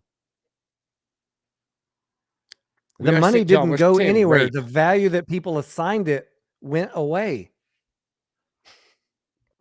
That's really what it is, right? That's really what it is. YouTubers came out and said, I'm selling my Ape, and it just lost all of its mystique, right? Like it took the shine off of it, and we got our ass handed to us. More than likely, if Ape never would have come out, AMC price still would have dropped because you're in a bear market with rising interest rates and money is fleeing the stock market. Theater. Yeah, and a poorly performing box office in Q3. One of the worst in 25 years. You can't walk away from that. You can't. I started saying 13 months ago that when we enter a recessionary market, companies that have negative earnings or high PE ratios, looking at you, Tesla, you're going to get decimated because you are not a flight to safety. I don't care who says that AMC is a flight to safety. That is nonsense. Money losing companies. No, AMC, it's not a flight to safety. And high PE ratio tech companies like Tesla are not flights to safety. They're risks because they're overvalued. That's just basic stock common sense.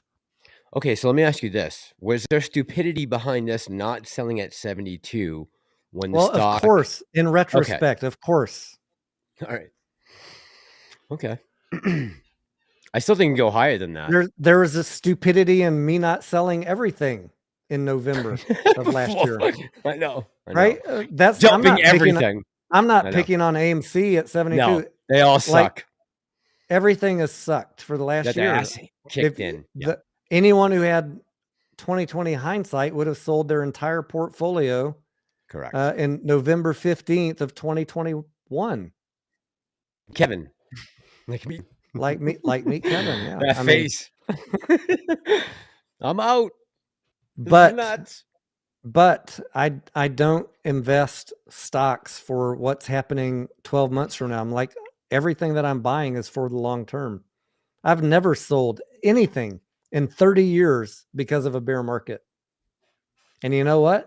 Everything comes back. It's cyclical. If they don't go bankrupt, they come back. Not everything came back, right? There were a lot of .com companies that never came back. Totally, tanked, and that was it, right? And they went. You got to be realistic about what you're buying. Right, right. I'm not that concerned about the theaters right now. Well, you still, everything, even the theaters, you got to pay attention to them every quarter. Are they running out of cash? Are they generating revenue? Right? Yeah, I mean, you always, it's of course a concern. Every single investment you need to analyze with the same microscope. Even if you love AMC, you got to have the same. You got to have the same analytical skills on it. Yep, you can have a certain amount of bias, and that's fine, right? Because you own the stock and you're a supporter of AMC and you're a supporter of the theaters and the movies.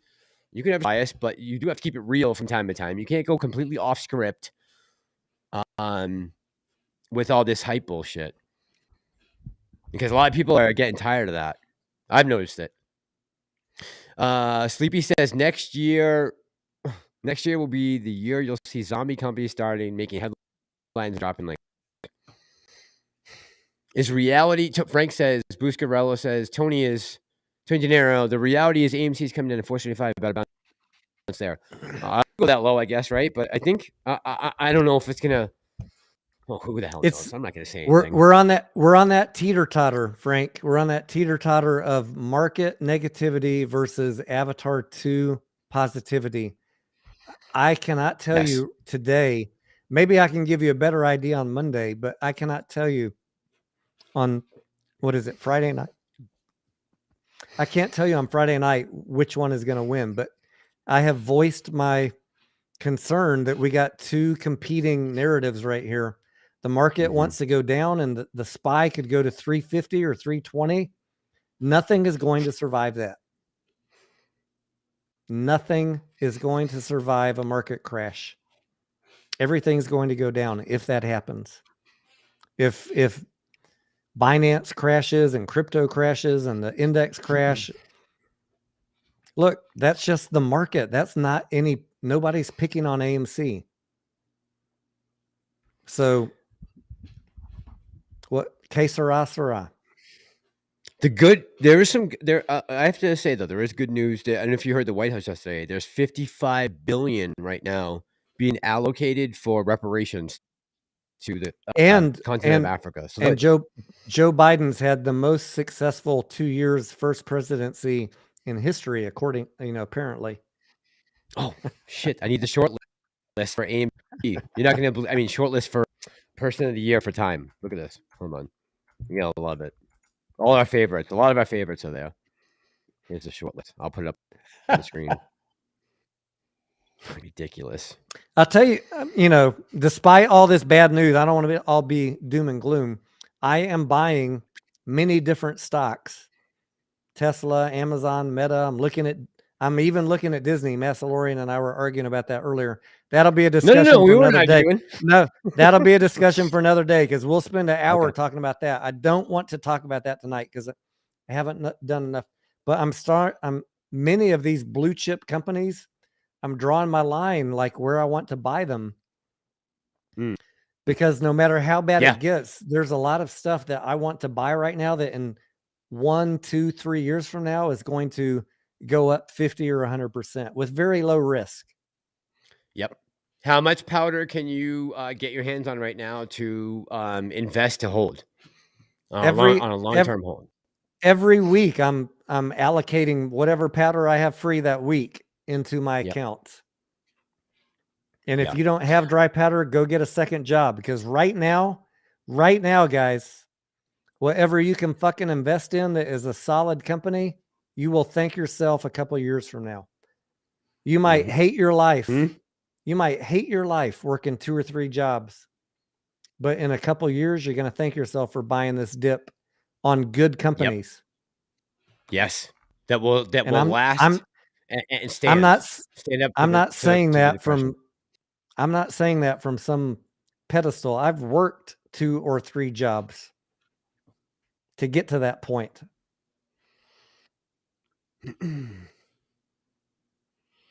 I've had no life for years to get to that point. But that's how you fucking do it. If you want to be successful, if you want to be free in your later years, you put the work in when you have the energy and you have the time. There's people begging. I mean, I for got employees a right now. a vasectomy to stay here. Yeah, that's world needs plenty of bartenders. So I'm already on picking up a new job. What the short list is. So Elon is the back in payback years. Elon's the only person. From Time Magazine said, well, the lady from MSNBC said, what is the criteria? You know, is it a positive impact, a negative impact? And he goes, well, you know, it's kind of a little of both, right? Overall, I guess, geopolitical impact. So there's Xi in China. Supreme Court was a nominee. This is a short list. The representative of Wyoming got smashed by 30 points to an unheard of person from the middle of nowhere. I have no idea, but she got crushed out of her seat in Wyoming. Ukraine, Mackenzie, I don't know who the hell that is. Mackenzie Scott is the ex-wife of Amazon founder Jeff Bezos, philanthropist. Yeah. The protests in Iran, which could be a psyop, I don't know, definitive thing out of Iran. Ron DeSantis, that's interesting. Shit all over that one. The Treasury Secretary, Janet Yellen, made the short list. Amazing, right? Yellen worked this year to reassure Americans about the economy amid high inflation and gas prices. Gun safety advocates. That's the last one. That's a weird one. But yeah, Janet's on there. Liz Cheney made it. Some interesting ones, right? Some interesting. I mean, speaking of gun safety, what's that? Speaking of gun safety, we like Smith & Wesson between $5 and $9. If you can hold it till the next American crisis. Live streams and Discord. What's the American crisis? Well, I mean, crisis we're looking at. They come in cycles, right? Every 2 to 7 years. Yes, yeah, fourth turning. Smith & Wesson is coming down. Smith & Wesson's coming down. If you can pick it up between $5 and $9, cheaper the better, and hold it for however many years till the next crisis, you will 2, 3, 4x your money. Just look at the chart. Just check it out. I'm just throwing out random tips right now. Put it up right now. Someone asked, what is a good PE ratio? Do companies with lower PE ratios have smaller swings? So let's just use the classical comparison, right? Like a Tesla compared to Ford or GM. Tesla's PE ratio for trailing 12 months is 46. Ford PE ratio is 37. I bet if I looked at Ford, it's probably about a 7 or 8. Let me pull up Ford. Now, these are very different companies, right? Ford is more traditional. Yeah, Ford's trailing 12 months is a 5. Ford PE ratio is 6. So Tesla's being valued at 7 times Ford, which is a much huger company. Is Tesla worth 7 times Ford with a much smaller production quantity? That is the type of analysis that you need to do. What is a good PE ratio depends on what is it relative to competitors in that industry. There's no hard and fast answer. What is a good PE ratio? You need to compare to competitors within that industry segment. But based on comparison based on comparing Tesla to all the other automotive companies, it is overvalued. And that's why it will tend to drop faster and harder in a recessionary environment or on bad news. Tell me what last year. Are we going back further? When I say look at the chart, Smith and Wesson, are you just talking this like mid range? Look at like the last 10 years. $14, $16. Okay. Okay. So we've been things been on the way up. Wow. About 21 bucks. What's the reason for this sell off right here in the last 6 months or whatever? This particular because there's no crisis in America. Right. We need an incident. Yes. Gonna get people they're gonna outlaw buying I'm not sure in how many states it is, but I know Rhode Island starts January 1st. No more ammunition without a gun license. I'm like, really? That's I don't think that's what the Second Amendment says. But okay. Whatever you say, Rhode Island. They also just announced that $10 billion for reparations. You can buy Smith & Wesson right now for $850. The high in 2021 was $38. Yeah. Yeah. The recent I missed low, that one. The recent low in 2019 was $5.19. So that's why I say between $5 and $9. It took a big dip in the past 2 days. Huge. Yeah, what's that sell-off? From what? There's a lot of states passing gun control laws, but you know, America is America. Smith & Wesson is going to be fine. It's going to be fine, and in the next crisis, you're going to see another run up of this stock. You might have to wait 4, 5, 7 years. You can pick it up for $5, $6, $7, and be patient with that one, and wait for the next run up to 22 bucks. Yeah, look, not everything needs to go up 10,000% in one day. You got to have a risk balanced portfolio. Pick some long plays, and do the speculative plays with some smaller percentage of your portfolio. This one will pay off, but I would wait a little bit. I'd wait a little bit longer for it to come down. You think it's still a little bit of room for it to come down? Yeah. Yeah. I think everything in the market can still come down a little bit. Yeah. With the risk of a market sell off in the next 3 months, you could probably pick it up for $6 soon. I heard a guy on Bloomberg, I think it was yesterday, the day before, he was talking about the possibility that we're already in recession right now, and they're just using a lot of fancy terms out there, and they are working the numbers around to kind of match what they're saying is going on. But in reality, we'll look back in this time and say, oh no, we were well into a recession back in the middle of the end of 2021. We were clearly in the throes of recession, and they're doing a great job of masking it. Look, did you see the White House's answer about what was going on with CPI data on Tuesday morning? Like, you can't call that a natural price action and say, oh no, it has no CPI data coming out a minute later, and you see a huge spike in the market. It's like, that was very like you care. Whatever happened, I don't know. I saw your video on it. I mean, I just thought it was irrationality, like people were being overly exuberant. But you kind of you got me thinking, like, was that unnatural? I don't know. Hang on one second. Steven, do you want us to send you an invite to talk about Avatar 2? Steven just got out of the movie. We can send you an invite if you just want to grab your phone and come on and talk about it for a second while it's fresh. Yeah, can you give us a breakdown, your first impressions coming out? Just jump on live. New gun laws going into effect in January will cause a buying frenzy to Prometheus. Yeah, that's a possibility too, right? So in that case, you could see a little right on Smith & Wesson. Maybe get back up to, let's look at this again. This range, right? Just back up to a 15, 16. Now you're almost at 2, right? Nobody's talking about dates or any prices, but look at the charts. Bucks Tammy's fan, asking good about evening. Said sorry tonight. It was great. Good, man. Tammy's asking about What's that, Tammy? what cigars. What is a good cigar sampler pack from a reputable site?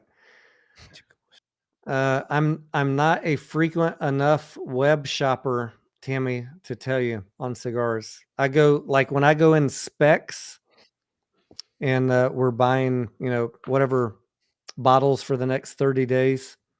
They have a walk-in humidor there, and I'm very loyal to a couple of different brands, but there are plenty of cigar sites. I would, do 5 minutes of research. You can find out what the top brands are, and all of them have sampler packages. I would be, it's not my area of expertise to tell you what is the best one to pick, but you can get to that. You can drill down to that in about 5 minutes on Google.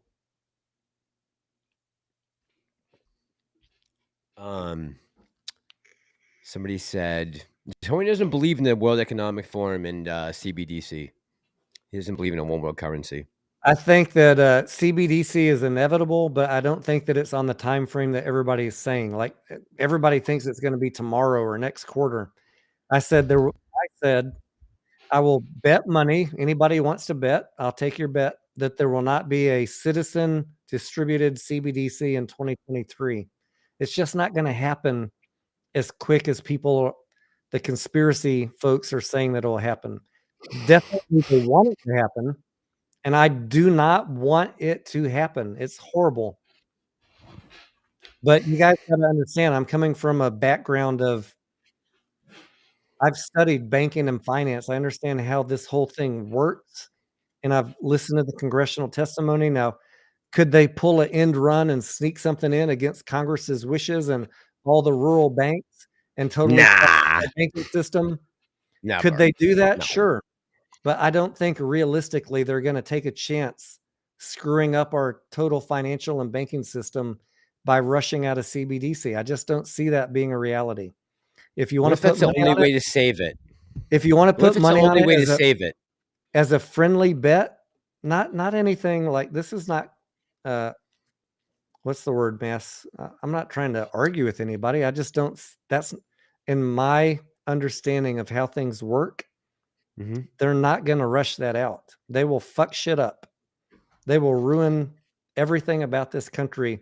And we are the leading country in terms of currency and banking. Everybody relies on the US dollar. They're not going to fuck it up by rushing out of CBDC. I get it. I understand all the conspiracy shit.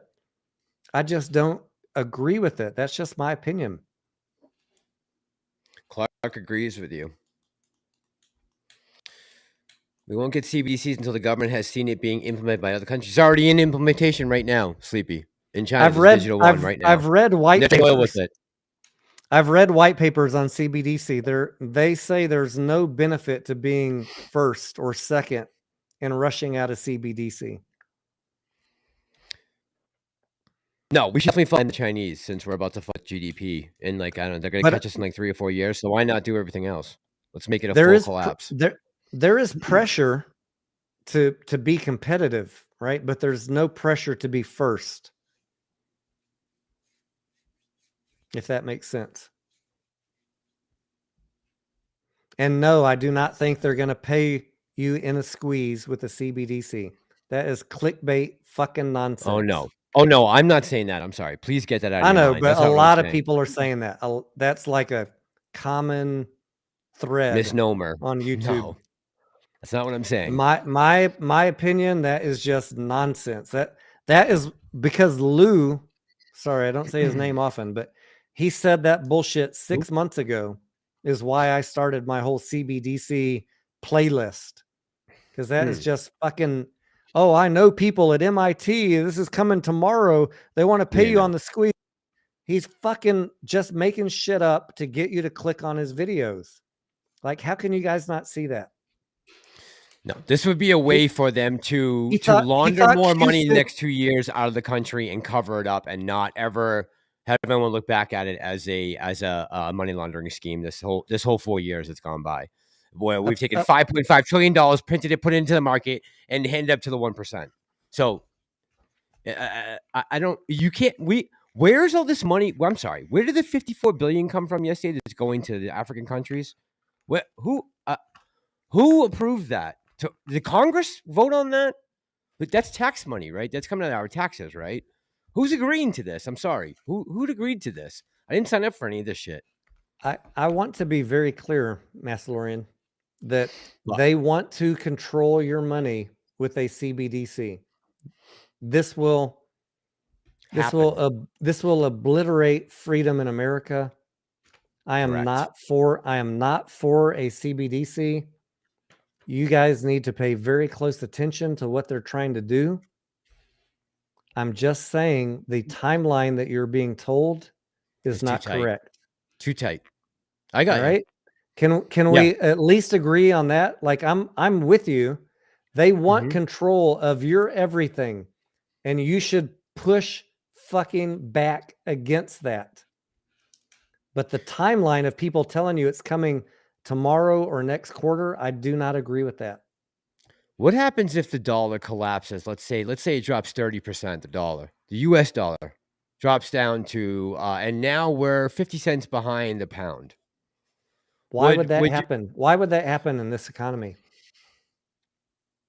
In this global economy, why would the dollar drop 20-30%? Because China's taking control? China's fucked right now. These guys have all signed different trade agreements with themselves for oil. Saudi Arabia just signed, Nigeria just signed, with China, Russia, all three countries just signed. So they don't need our oil anymore. So now we are stuck with NATO and Germany and England, and that's it. Those are our trade partners, and that's going to be it right now. And we're going to pour our stuff into there. That's why we blew up the pipeline. That's why we started the war, was so we get natural gas and control and the liquid natural gas that's getting sent to Europe right now.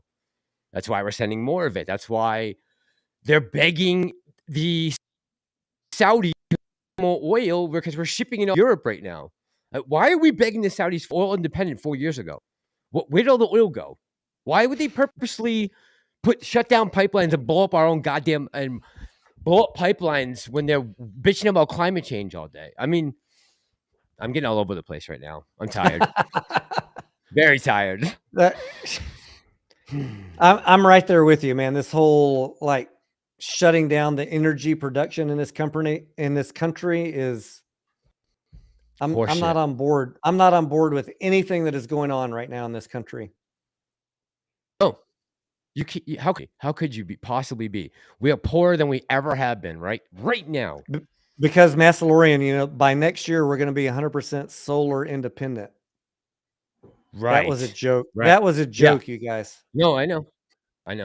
Remember, China has to make all the solar panels. Don't forget. But meanwhile, I'm gonna fly first class to Europe to pick up my award on a private jet.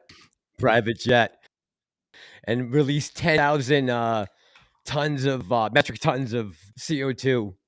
I'm so worried about the environment. I'm so worried about the environment. I can't fly coach and get there 6 hours later. They're very important meetings. It's an important John award. Kerry says it. Yeah, these meetings are important. He's got to be able to get there and relax. Right, Bucks. XX Wolverine says, Tony, I'm not going to lie. You alive are better when Mass is around.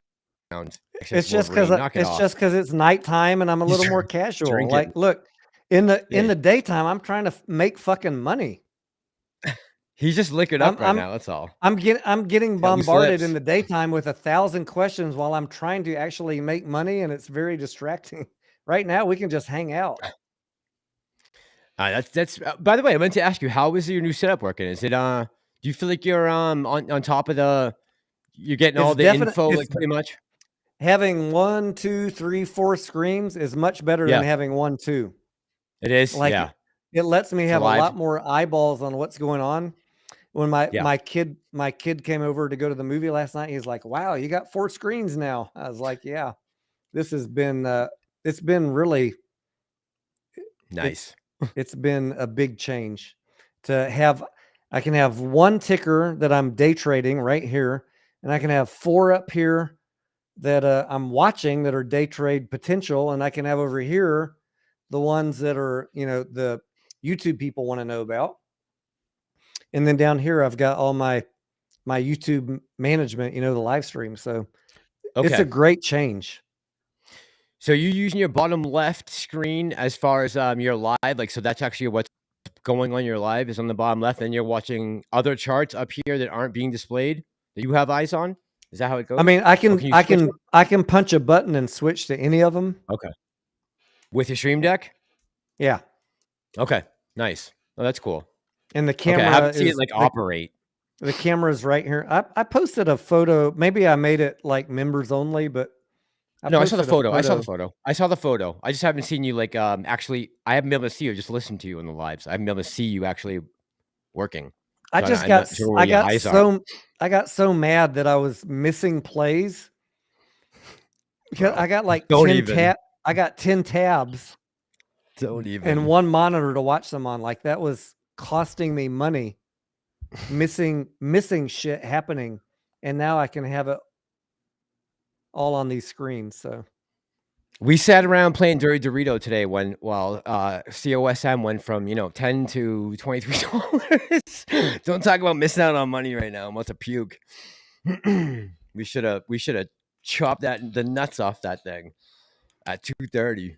Damn it. But like, oh no, it's coming back, right? It's gotta come back. There's just no way. There's just no way. Do we go on live? No, we can't. That's coming back. Sleepy says, did you guys see the other day Biden approved $36 billion bailout to pension funds? I did not see that. I did not see that. No. I saw $55 billion for reparations to African countries. How would we miss an item like that? Was that California teachers' pensions specifically, or just, let me see if I can find it. Dark Latin, what's up, amigo? Dark Latin says he's going to see Avatar this weekend twice, IMAX and Dolby, and a Korean movie called Night Owl. I want to go see, what's that, Violent Christmas? Is that what it's called? Oh, I haven't seen that. Is it a horror movie? It's like an evil Santa. Like, the evil grandpa, dirty grandpa. It's like... Oh, like bad Santa, you mean? Yeah, it's like that. So we want to go see that. And I want to go see Avatar again. So I guess that's our next 2 nights. My knee is still not healed up enough to go out for the normal weekend activities. Jesus, really? Still, your knee's bugging you? Yeah. Christ. That sucks. I'm at about 90% mobility on my knee. Wow. Jordan says, is it true? Jordan says, is it true that AMC can be forcibly liquidated by debtors? And at what stock price, if so? Jordan, I don't know if I know the perfect answer to that. I as long as AMC has the appropriate liquidity requirements for the bonds that they've sold, I don't know that they can be forcibly liquidated by debtors. But at a certain point, if the cash gets drawn down too much, that they would be in violation of the debt covenants. We're a long way away from that.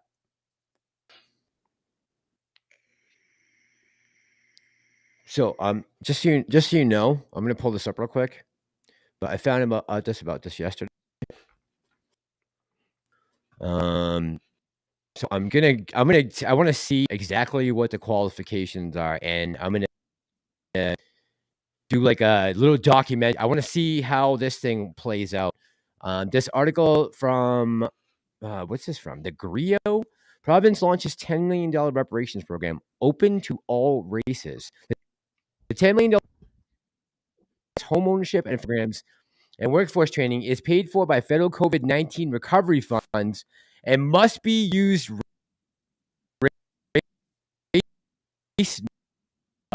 true. More lighting and all kinds of things. Let's see what the application process is supposed to be from the federal government. This is COVID money left over that they have to give out and dole out to the people. according on Truth, Reconciliation, and Reparations Committee. Yeah, and it's based on race neutrality. I hope I can get in there and get some of this money back that I didn't. I never agreed to dish out during the $5.5 trillion printing spree went on. It sucked the life Dark out of the Latin country. says Violent Nights is a great movie, funny as fuck. A lot better than expected. It looked really funny to us. I was watching the preview with Scarlett on my iPad. She's like, I want to go see that.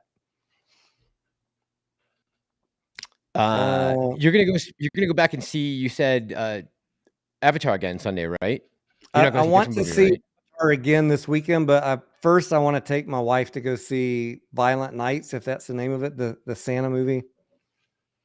So that will probably be first. Well, I'll give her the choice.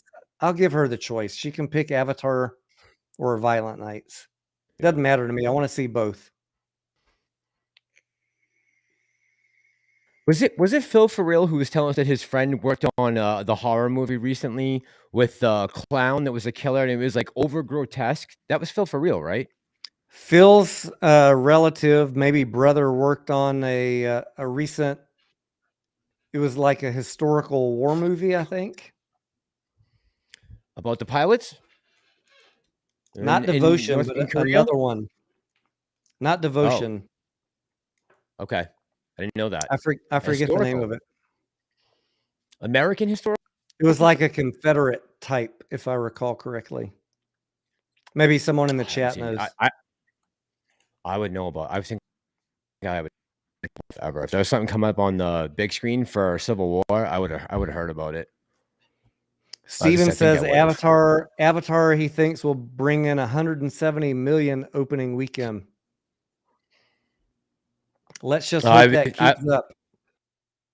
I'm hoping for 2 million, honestly. I'm going to be a little greedy. I really want 2. I would love to see 2. If it can beat, I really would. If it can beat Top Gun Maverick, I'll be ecstatic. And that's 160, right? That number? That was the best this year, best weekend we had? 160? I have it. Yeah. I think you said earlier.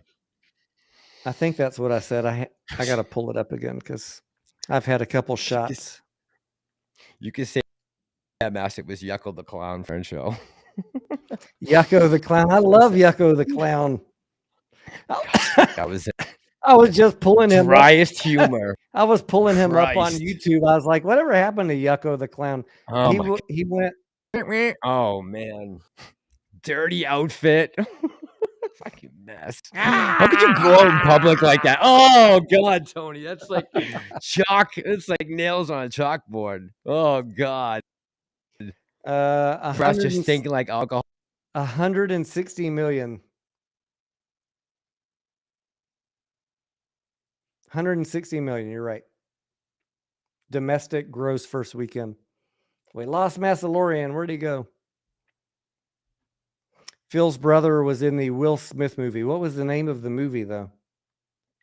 Marine guy said the AMC has been halted 35 times since January. I don't get into this whole halt conspiracy stuff. Like, I mean, halts are hard coded into the markets. Based on percentage point rises and falls, right? Yeah. If you go up a certain percentage, you get a halt. If you go down, you get a halt. I do not waste my time decoding halts. Every fucking ticker has them. Everybody's looking for a red herring. Emancipation's a movie. Emancipation. Thank you. Yep. It depends on the percentage move and the time frame. That's it. It's very simple. I think that's portraying a Northern soldier. I think Will Smith, I could be wrong, but it looked like it was a blue uniform that he had on the movie, but I could be wrong. I doubt he was fighting for the South and running north. Well, he could have been. He could have been pressed into service. All right, T. Listen, I need to sleep. I'm so wiped, man. Time for I've been some running chili. like crazy all day today. Yeah, I'm so hungry. It smells so good right now. It's been sitting there for 6 hours, and I'm running up on 6 hours right now, so it's totally edible. I did a very light eating schedule today. I had 2 eggs, 2 bacon for breakfast, and I had a salad for dinner. Okay. When we went to AMC last night and I took a picture with my son, I was like, God damn, my face is looking fat. Is it? Really? You think so? I don't think you look any different. I'm like 30 pounds overweight. Are you really 30 pounds right now? Get the hell out of here. Really? Oh, I would have never thought that, but From my from a couple years ago when I was in my prime working out every day, every other day, this knee injury is killing me. Too bacon. I'm not fat. 2 eggs, 2 bacon. I'm not fat. I'm just not lean. Let's put it that way. Okay. You're not shredded, right? My ideal body weight is like 13% body fat, and I'm well above that, probably somewhere in the 20s right now. Okay. Someone said about the halts. Would you agree that halts ruin the whole momentum? Sure, Richard, but that's what they're supposed to do, right? That's what it's for. They're supposed to people to calm down, relax, reassess what's going on for the market, the stock or the ticker to kind of find itself for a second.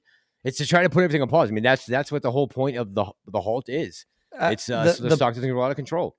Or you could say the point of the halts is to allow the market makers to readjust the price to the bid and the ask, right? So the market makers will get absolutely bankrupted if they don't do the halts. Correct. Because they're having to fulfill every order.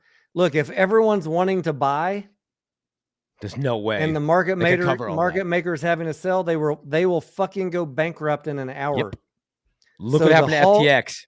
The halt allows them to analyze the incoming bid and ask and adjust the bid or ask up or down depending on what the momentum is. So really the halt is to not bankrupt market makers, but the net effect is it affects our psychology because people don't know what to expect. And they start to sell. I understand what you guys think it is, but the reality of it is market makers will go bankrupt in a runaway situation because they're having to make the market. And if everybody's selling, guess what? They're having to buy all the way down and they will fucking go bankrupt. And if everybody's buying, they will have to sell shit they don't own. And again, they will go bankrupt. That's the background market mechanics, but people interpret it the way they want to see it. Look, we're seeing a lot more halts because we're on a much more volatile market right now. We're talking about OTC and penny stocks and stocks that go on, this crazy run like today. So this isn't something that is happening market wide, right? It's not widely. This is happening on a couple stocks that we're focused in on. Like on a minuscule, we're looking all the way down to, one. So you're going to pick all of those halts. And especially when a stock is running like nuts and you got FOMO that's pushing 60-cent stock to $23 like today. It's going to happen. I go crazy just like you guys do in halts. Like everybody is psychologically affected in a halt and you don't know what's coming next. I'm not minimizing halts. They fucking suck. No, it's not a minimization. It's just a fact that, that's what they're for. They're as a safety measure, a security measure to not let things spiral where they can't get their hands back around it again, right? Like they did with inflation. I look at it as a very conspiratorial, like it is in place not to bankrupt the market makers. It's a self-protection for the market. Yeah. Right? Don't you want to know the real? Don't you want to know the real dirty? They're protecting themselves. It's not to protect you. No, I know. And if it halts and it gaps up, that's because the market maker adjusted the price up so that they can make the trade and not lose money. Right. You still benefit, but if it halts down, that's because everybody was selling. They didn't manipulate it. It was going down and the market maker didn't want to be buying and then fucking have their ass ripped off because it dropped 5 points in 1 minute. Yep. Right. Yeah. Very simple. Cash Flow says Mullen was suspended this morning once the news dropped. Tony, you think halts suck when you're long? When you're long, imagine when you're short. LMA. Yeah, It it is psychologically devastating for both sides because you don't know what's going to happen next. There's so much unknowns at that point. You have no idea which way the stock's going to go. The rest of the market. There's 9 million different indicators you have to take into consideration when you're trying to figure out and speculate where's it headed after this next. When it gets back to be able to be traded again. You just don't know. All right.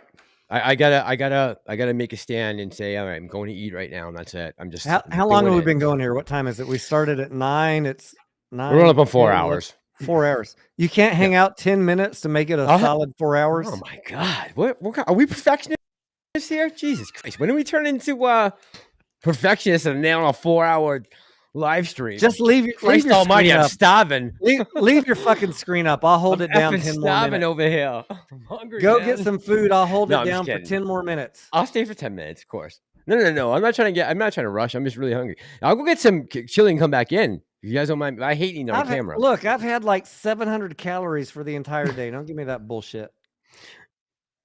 You guys, it's been a little while since we've been on a live together, so that's why I'm. Yeah, and we haven't seen you. You've been like on Gilligan's Island for the last month. Where the fuck you been? Yeah, I just if I can't add No, I'm working. I mean, last time I think I talked to you was when I was doing the window job last Friday, right? I called you and I was listening to Boston Cores on the replay, right? Yeah, I did that window job. Now I did actually another one that weekend, and that I've had those accounts for like 20 years now. They're my 2 biggest accounts, so I do those right before Christmas usually, and that kind of like tries to set me up for the holidays. So I had that money from working that whole weekend. And I was able to use it to pay for rent and all the bills that I need to catch up to. So it just let me catch my breath for a couple of days here. And look, if I can't come in and add something positive to the conversation, or I'm in a funk myself and I can't come out here and appear to be on the up and up with everyone, then I'd rather not. There's no financial incentive for me to come on and bullshit you people. Like, there's just not. I respect everyone on this channel way too much to come out and put out nonsense on my channel. I won't do it. I'd rather just say nothing at all. You're saying you're not trying to do 3 videos a day? I refuse. 19 videos a day? I refuse. I mean, I would love to do that if people really wanted to watch them, but no one's gonna click on every fucking video. I mean, they're not. I mean, I still can't believe the loot thing. It's kind of crazy. Has he gone on live tonight anywhere? I wonder. I saw in the chat that they were saying he went live while we were live. He probably wanted to explain the whole QSIP ticker symbol thing. But I came on because I love everyone here. That's it. I want to know if that's a true story. Did they really, Lou and Elk and those, did they really think that CUSIP was a ticker symbol? Tell me the truth. You guys like pulling our leg, or did someone say that? Can I find that on a video somewhere? Did Teddy not put that in his thumbnail description this morning? I'm not talking about Teddy. I'm talking about Lou and Elk. There's no ill talking about Teddy here. We will not do that. That's where I saw it. I didn't see it on Lou's. I saw it on Teddy's this morning. That's what caught my eye. That's what brought me to his channel. It was in my suggestions. I'm like, oh, they changed the ticker symbol this morning? Huh? What did I miss? I'm like, that's why I'm trying to call you. The way that I read Teddy's title, he said that the company name and the QSIP were changing, and he was told by people that he trusted that was going to create a short squeeze, and that does not create a short squeeze. Changing the QSIP happens on every split and reverse split. Changing company names is just like it's an administrative action that has nothing to do with a short squeeze. And look, there's a million splits and reverse splits every year. None of those initiate a short squeeze. A couple of them, the stocks run up after a split or after a reverse split. That's very natural, though. It's coincidental, or it's very organic. It's not, that's not something that's like this, where we see people intentionally going into a buying frenzy to push a stock like this, right? I just didn't see that coming, man. I gotta say, I'm an idiot because I didn't see that coming. I just had no idea. No If idea. you had said $23 at the end of the closing bell, I would have said, "You're out of your tree, Tony." Do you know how stupid I feel right now? Get off my channel. I had the chance to buy it at 23 cents. I was like, yeah, we were both awake, looking at it, watching it. We were there at 9:30 when the market opened. It didn't go anywhere. I said I went over to John Wick Sniping's channel. I was watching him being like, "Oh god damn, my cost average $9. 30 fucking did this shit." I'm like, "Oh man, I can't do the negativity thing. Let me go see what KC's doing." So I ran over to KC. Yeah, I mean, it was very apparent what was going on. All of a sudden, when the afternoon came, that sucker took off, and we're like, it's Friday. They're gonna be set on to the weekend. Get the holidays coming up. People are gonna be complete opposite. I'm like, fuck this market. I'm all set. It's this live stream tonight. Hey, Johnny Clark wants to know if you'll come on a live stream or live chat with me more often. Julie wants you on more live streams. She loves you. Dude, Tony does fine by himself. He's not need master or anything. I think we work well together, and because we have a little bit different opinion, but I'm not very friendly when I'm by myself. Like when I'm working during the day, I'm like all work mode, and then I get pissed off that people are asking me, "Is this 5-cent stock really going to $100? What do you think?" I heard on YouTube that the short interest is 2,000%. Is that is it going to squeeze? Yeah. I really hate busting that shit. Busting people's balls. Yeah. And when you're on a live really stream all day, it's really depressing being like the voice of reality because I sound like a dick for 6.5 hours a day. I know, and you don't want to, right? You're not even trying to. You're just trying to relay information or whatever your opinion is, that you're trying to get across to them, but you don't want to come off like that. But when you're in a 6-hour live stream, you need to have filler. I mean, you can't just sit around with you twiddling your thumbs. People want you talking. They want you interacting. That hurts your trading ability as far as day trading goes. So, there's a lot of give and take with this. What if I what if I stop every 5 minutes and drop and do 10 push-ups? That could be entertaining, right? Yeah, might be. You might kill yourself though. I could put a week of doing that. I could put a pull-up bar right here and just do like 10 pull-ups every 30 minutes. I don't know. I need some ideas for entertainment because hang on, freshen things up. My right earpiece just fell out. Oh, the Secret Service. I don't know if you were listening to Massalorian. The rabbits almost ended up in the stew pot because they ate my speaker cables. Oh, I would have thrown them right in. Right in, coats and all. Right in. The one cable that they could still reach on my standing desk was the speaker cable. You kidding? They chewed it? $300 set of speakers for my computer. Boy. Down the drain. How does your significant other feel about that? Well, I took it out a different way. Which payment is always going to be made one way or another. Did you make boots out of it? What'd you do with them? Where are they? On your feet? We're not going to go into that. This is a family-friendly channel. Slippers? I'm not talking about the rabbit. She said don't touch the rabbits. You mean the wife? Even better. I was talking about the rabbits, damn it, not your wife. Chief C says, Mass, would you be surprised if Monday is more volatile than Friday for Cosm? No. That happened to Clove that week. Clove jumped up from like 20 cents to I went from like $12 or $13. The next day it went from like 13 to 28. So no, that wouldn't shock me at all. If retail gets excited again and piles in, it's going to go up. It could be more volatile just because based off what happened today. You could get more players involved, more YouTubers on live. Who the fuck knows? Definitely could be a bigger run. But you guys know us. We're not going to call any dates or times or anything. But absolutely, yeah, of course that could happen. Sure. Hey, Johnny Dark Latin wants to know if you're excited to go see Cocaine Bear in February. That's about the giant bear that died from a cocaine overdose, like on a movie set or something? He didn't die. He apparently goes like crazy. Yeah, I've heard the story. Is it a true story? I thought this is a true story, right? I thought it was a joke when I saw it on Twitter, and then I actually I don't think so. Preview. I found a yeah, preview. It's real. Yeah. Yeah, I guess I stopped doing coke a long time ago. It sounds like the campiest, funniest movie ever. Like you want to go take, but you want to take with some gummies. You want to take some gummies before you go watch that movie. I still can't believe this shit. This is the biggest waste of money ever. If this is really gone in 4 hours, I think I want my money back. I'm going back to tomorrow. I'm like, this is bullshit. If what's gone in You can't 4 smoke hours? this whole thing in this whole cap is gone in 4 hours. Oh, this is a half a thing. Stupid little like weed juice. I'm like, what is that? I've never seen one of those before.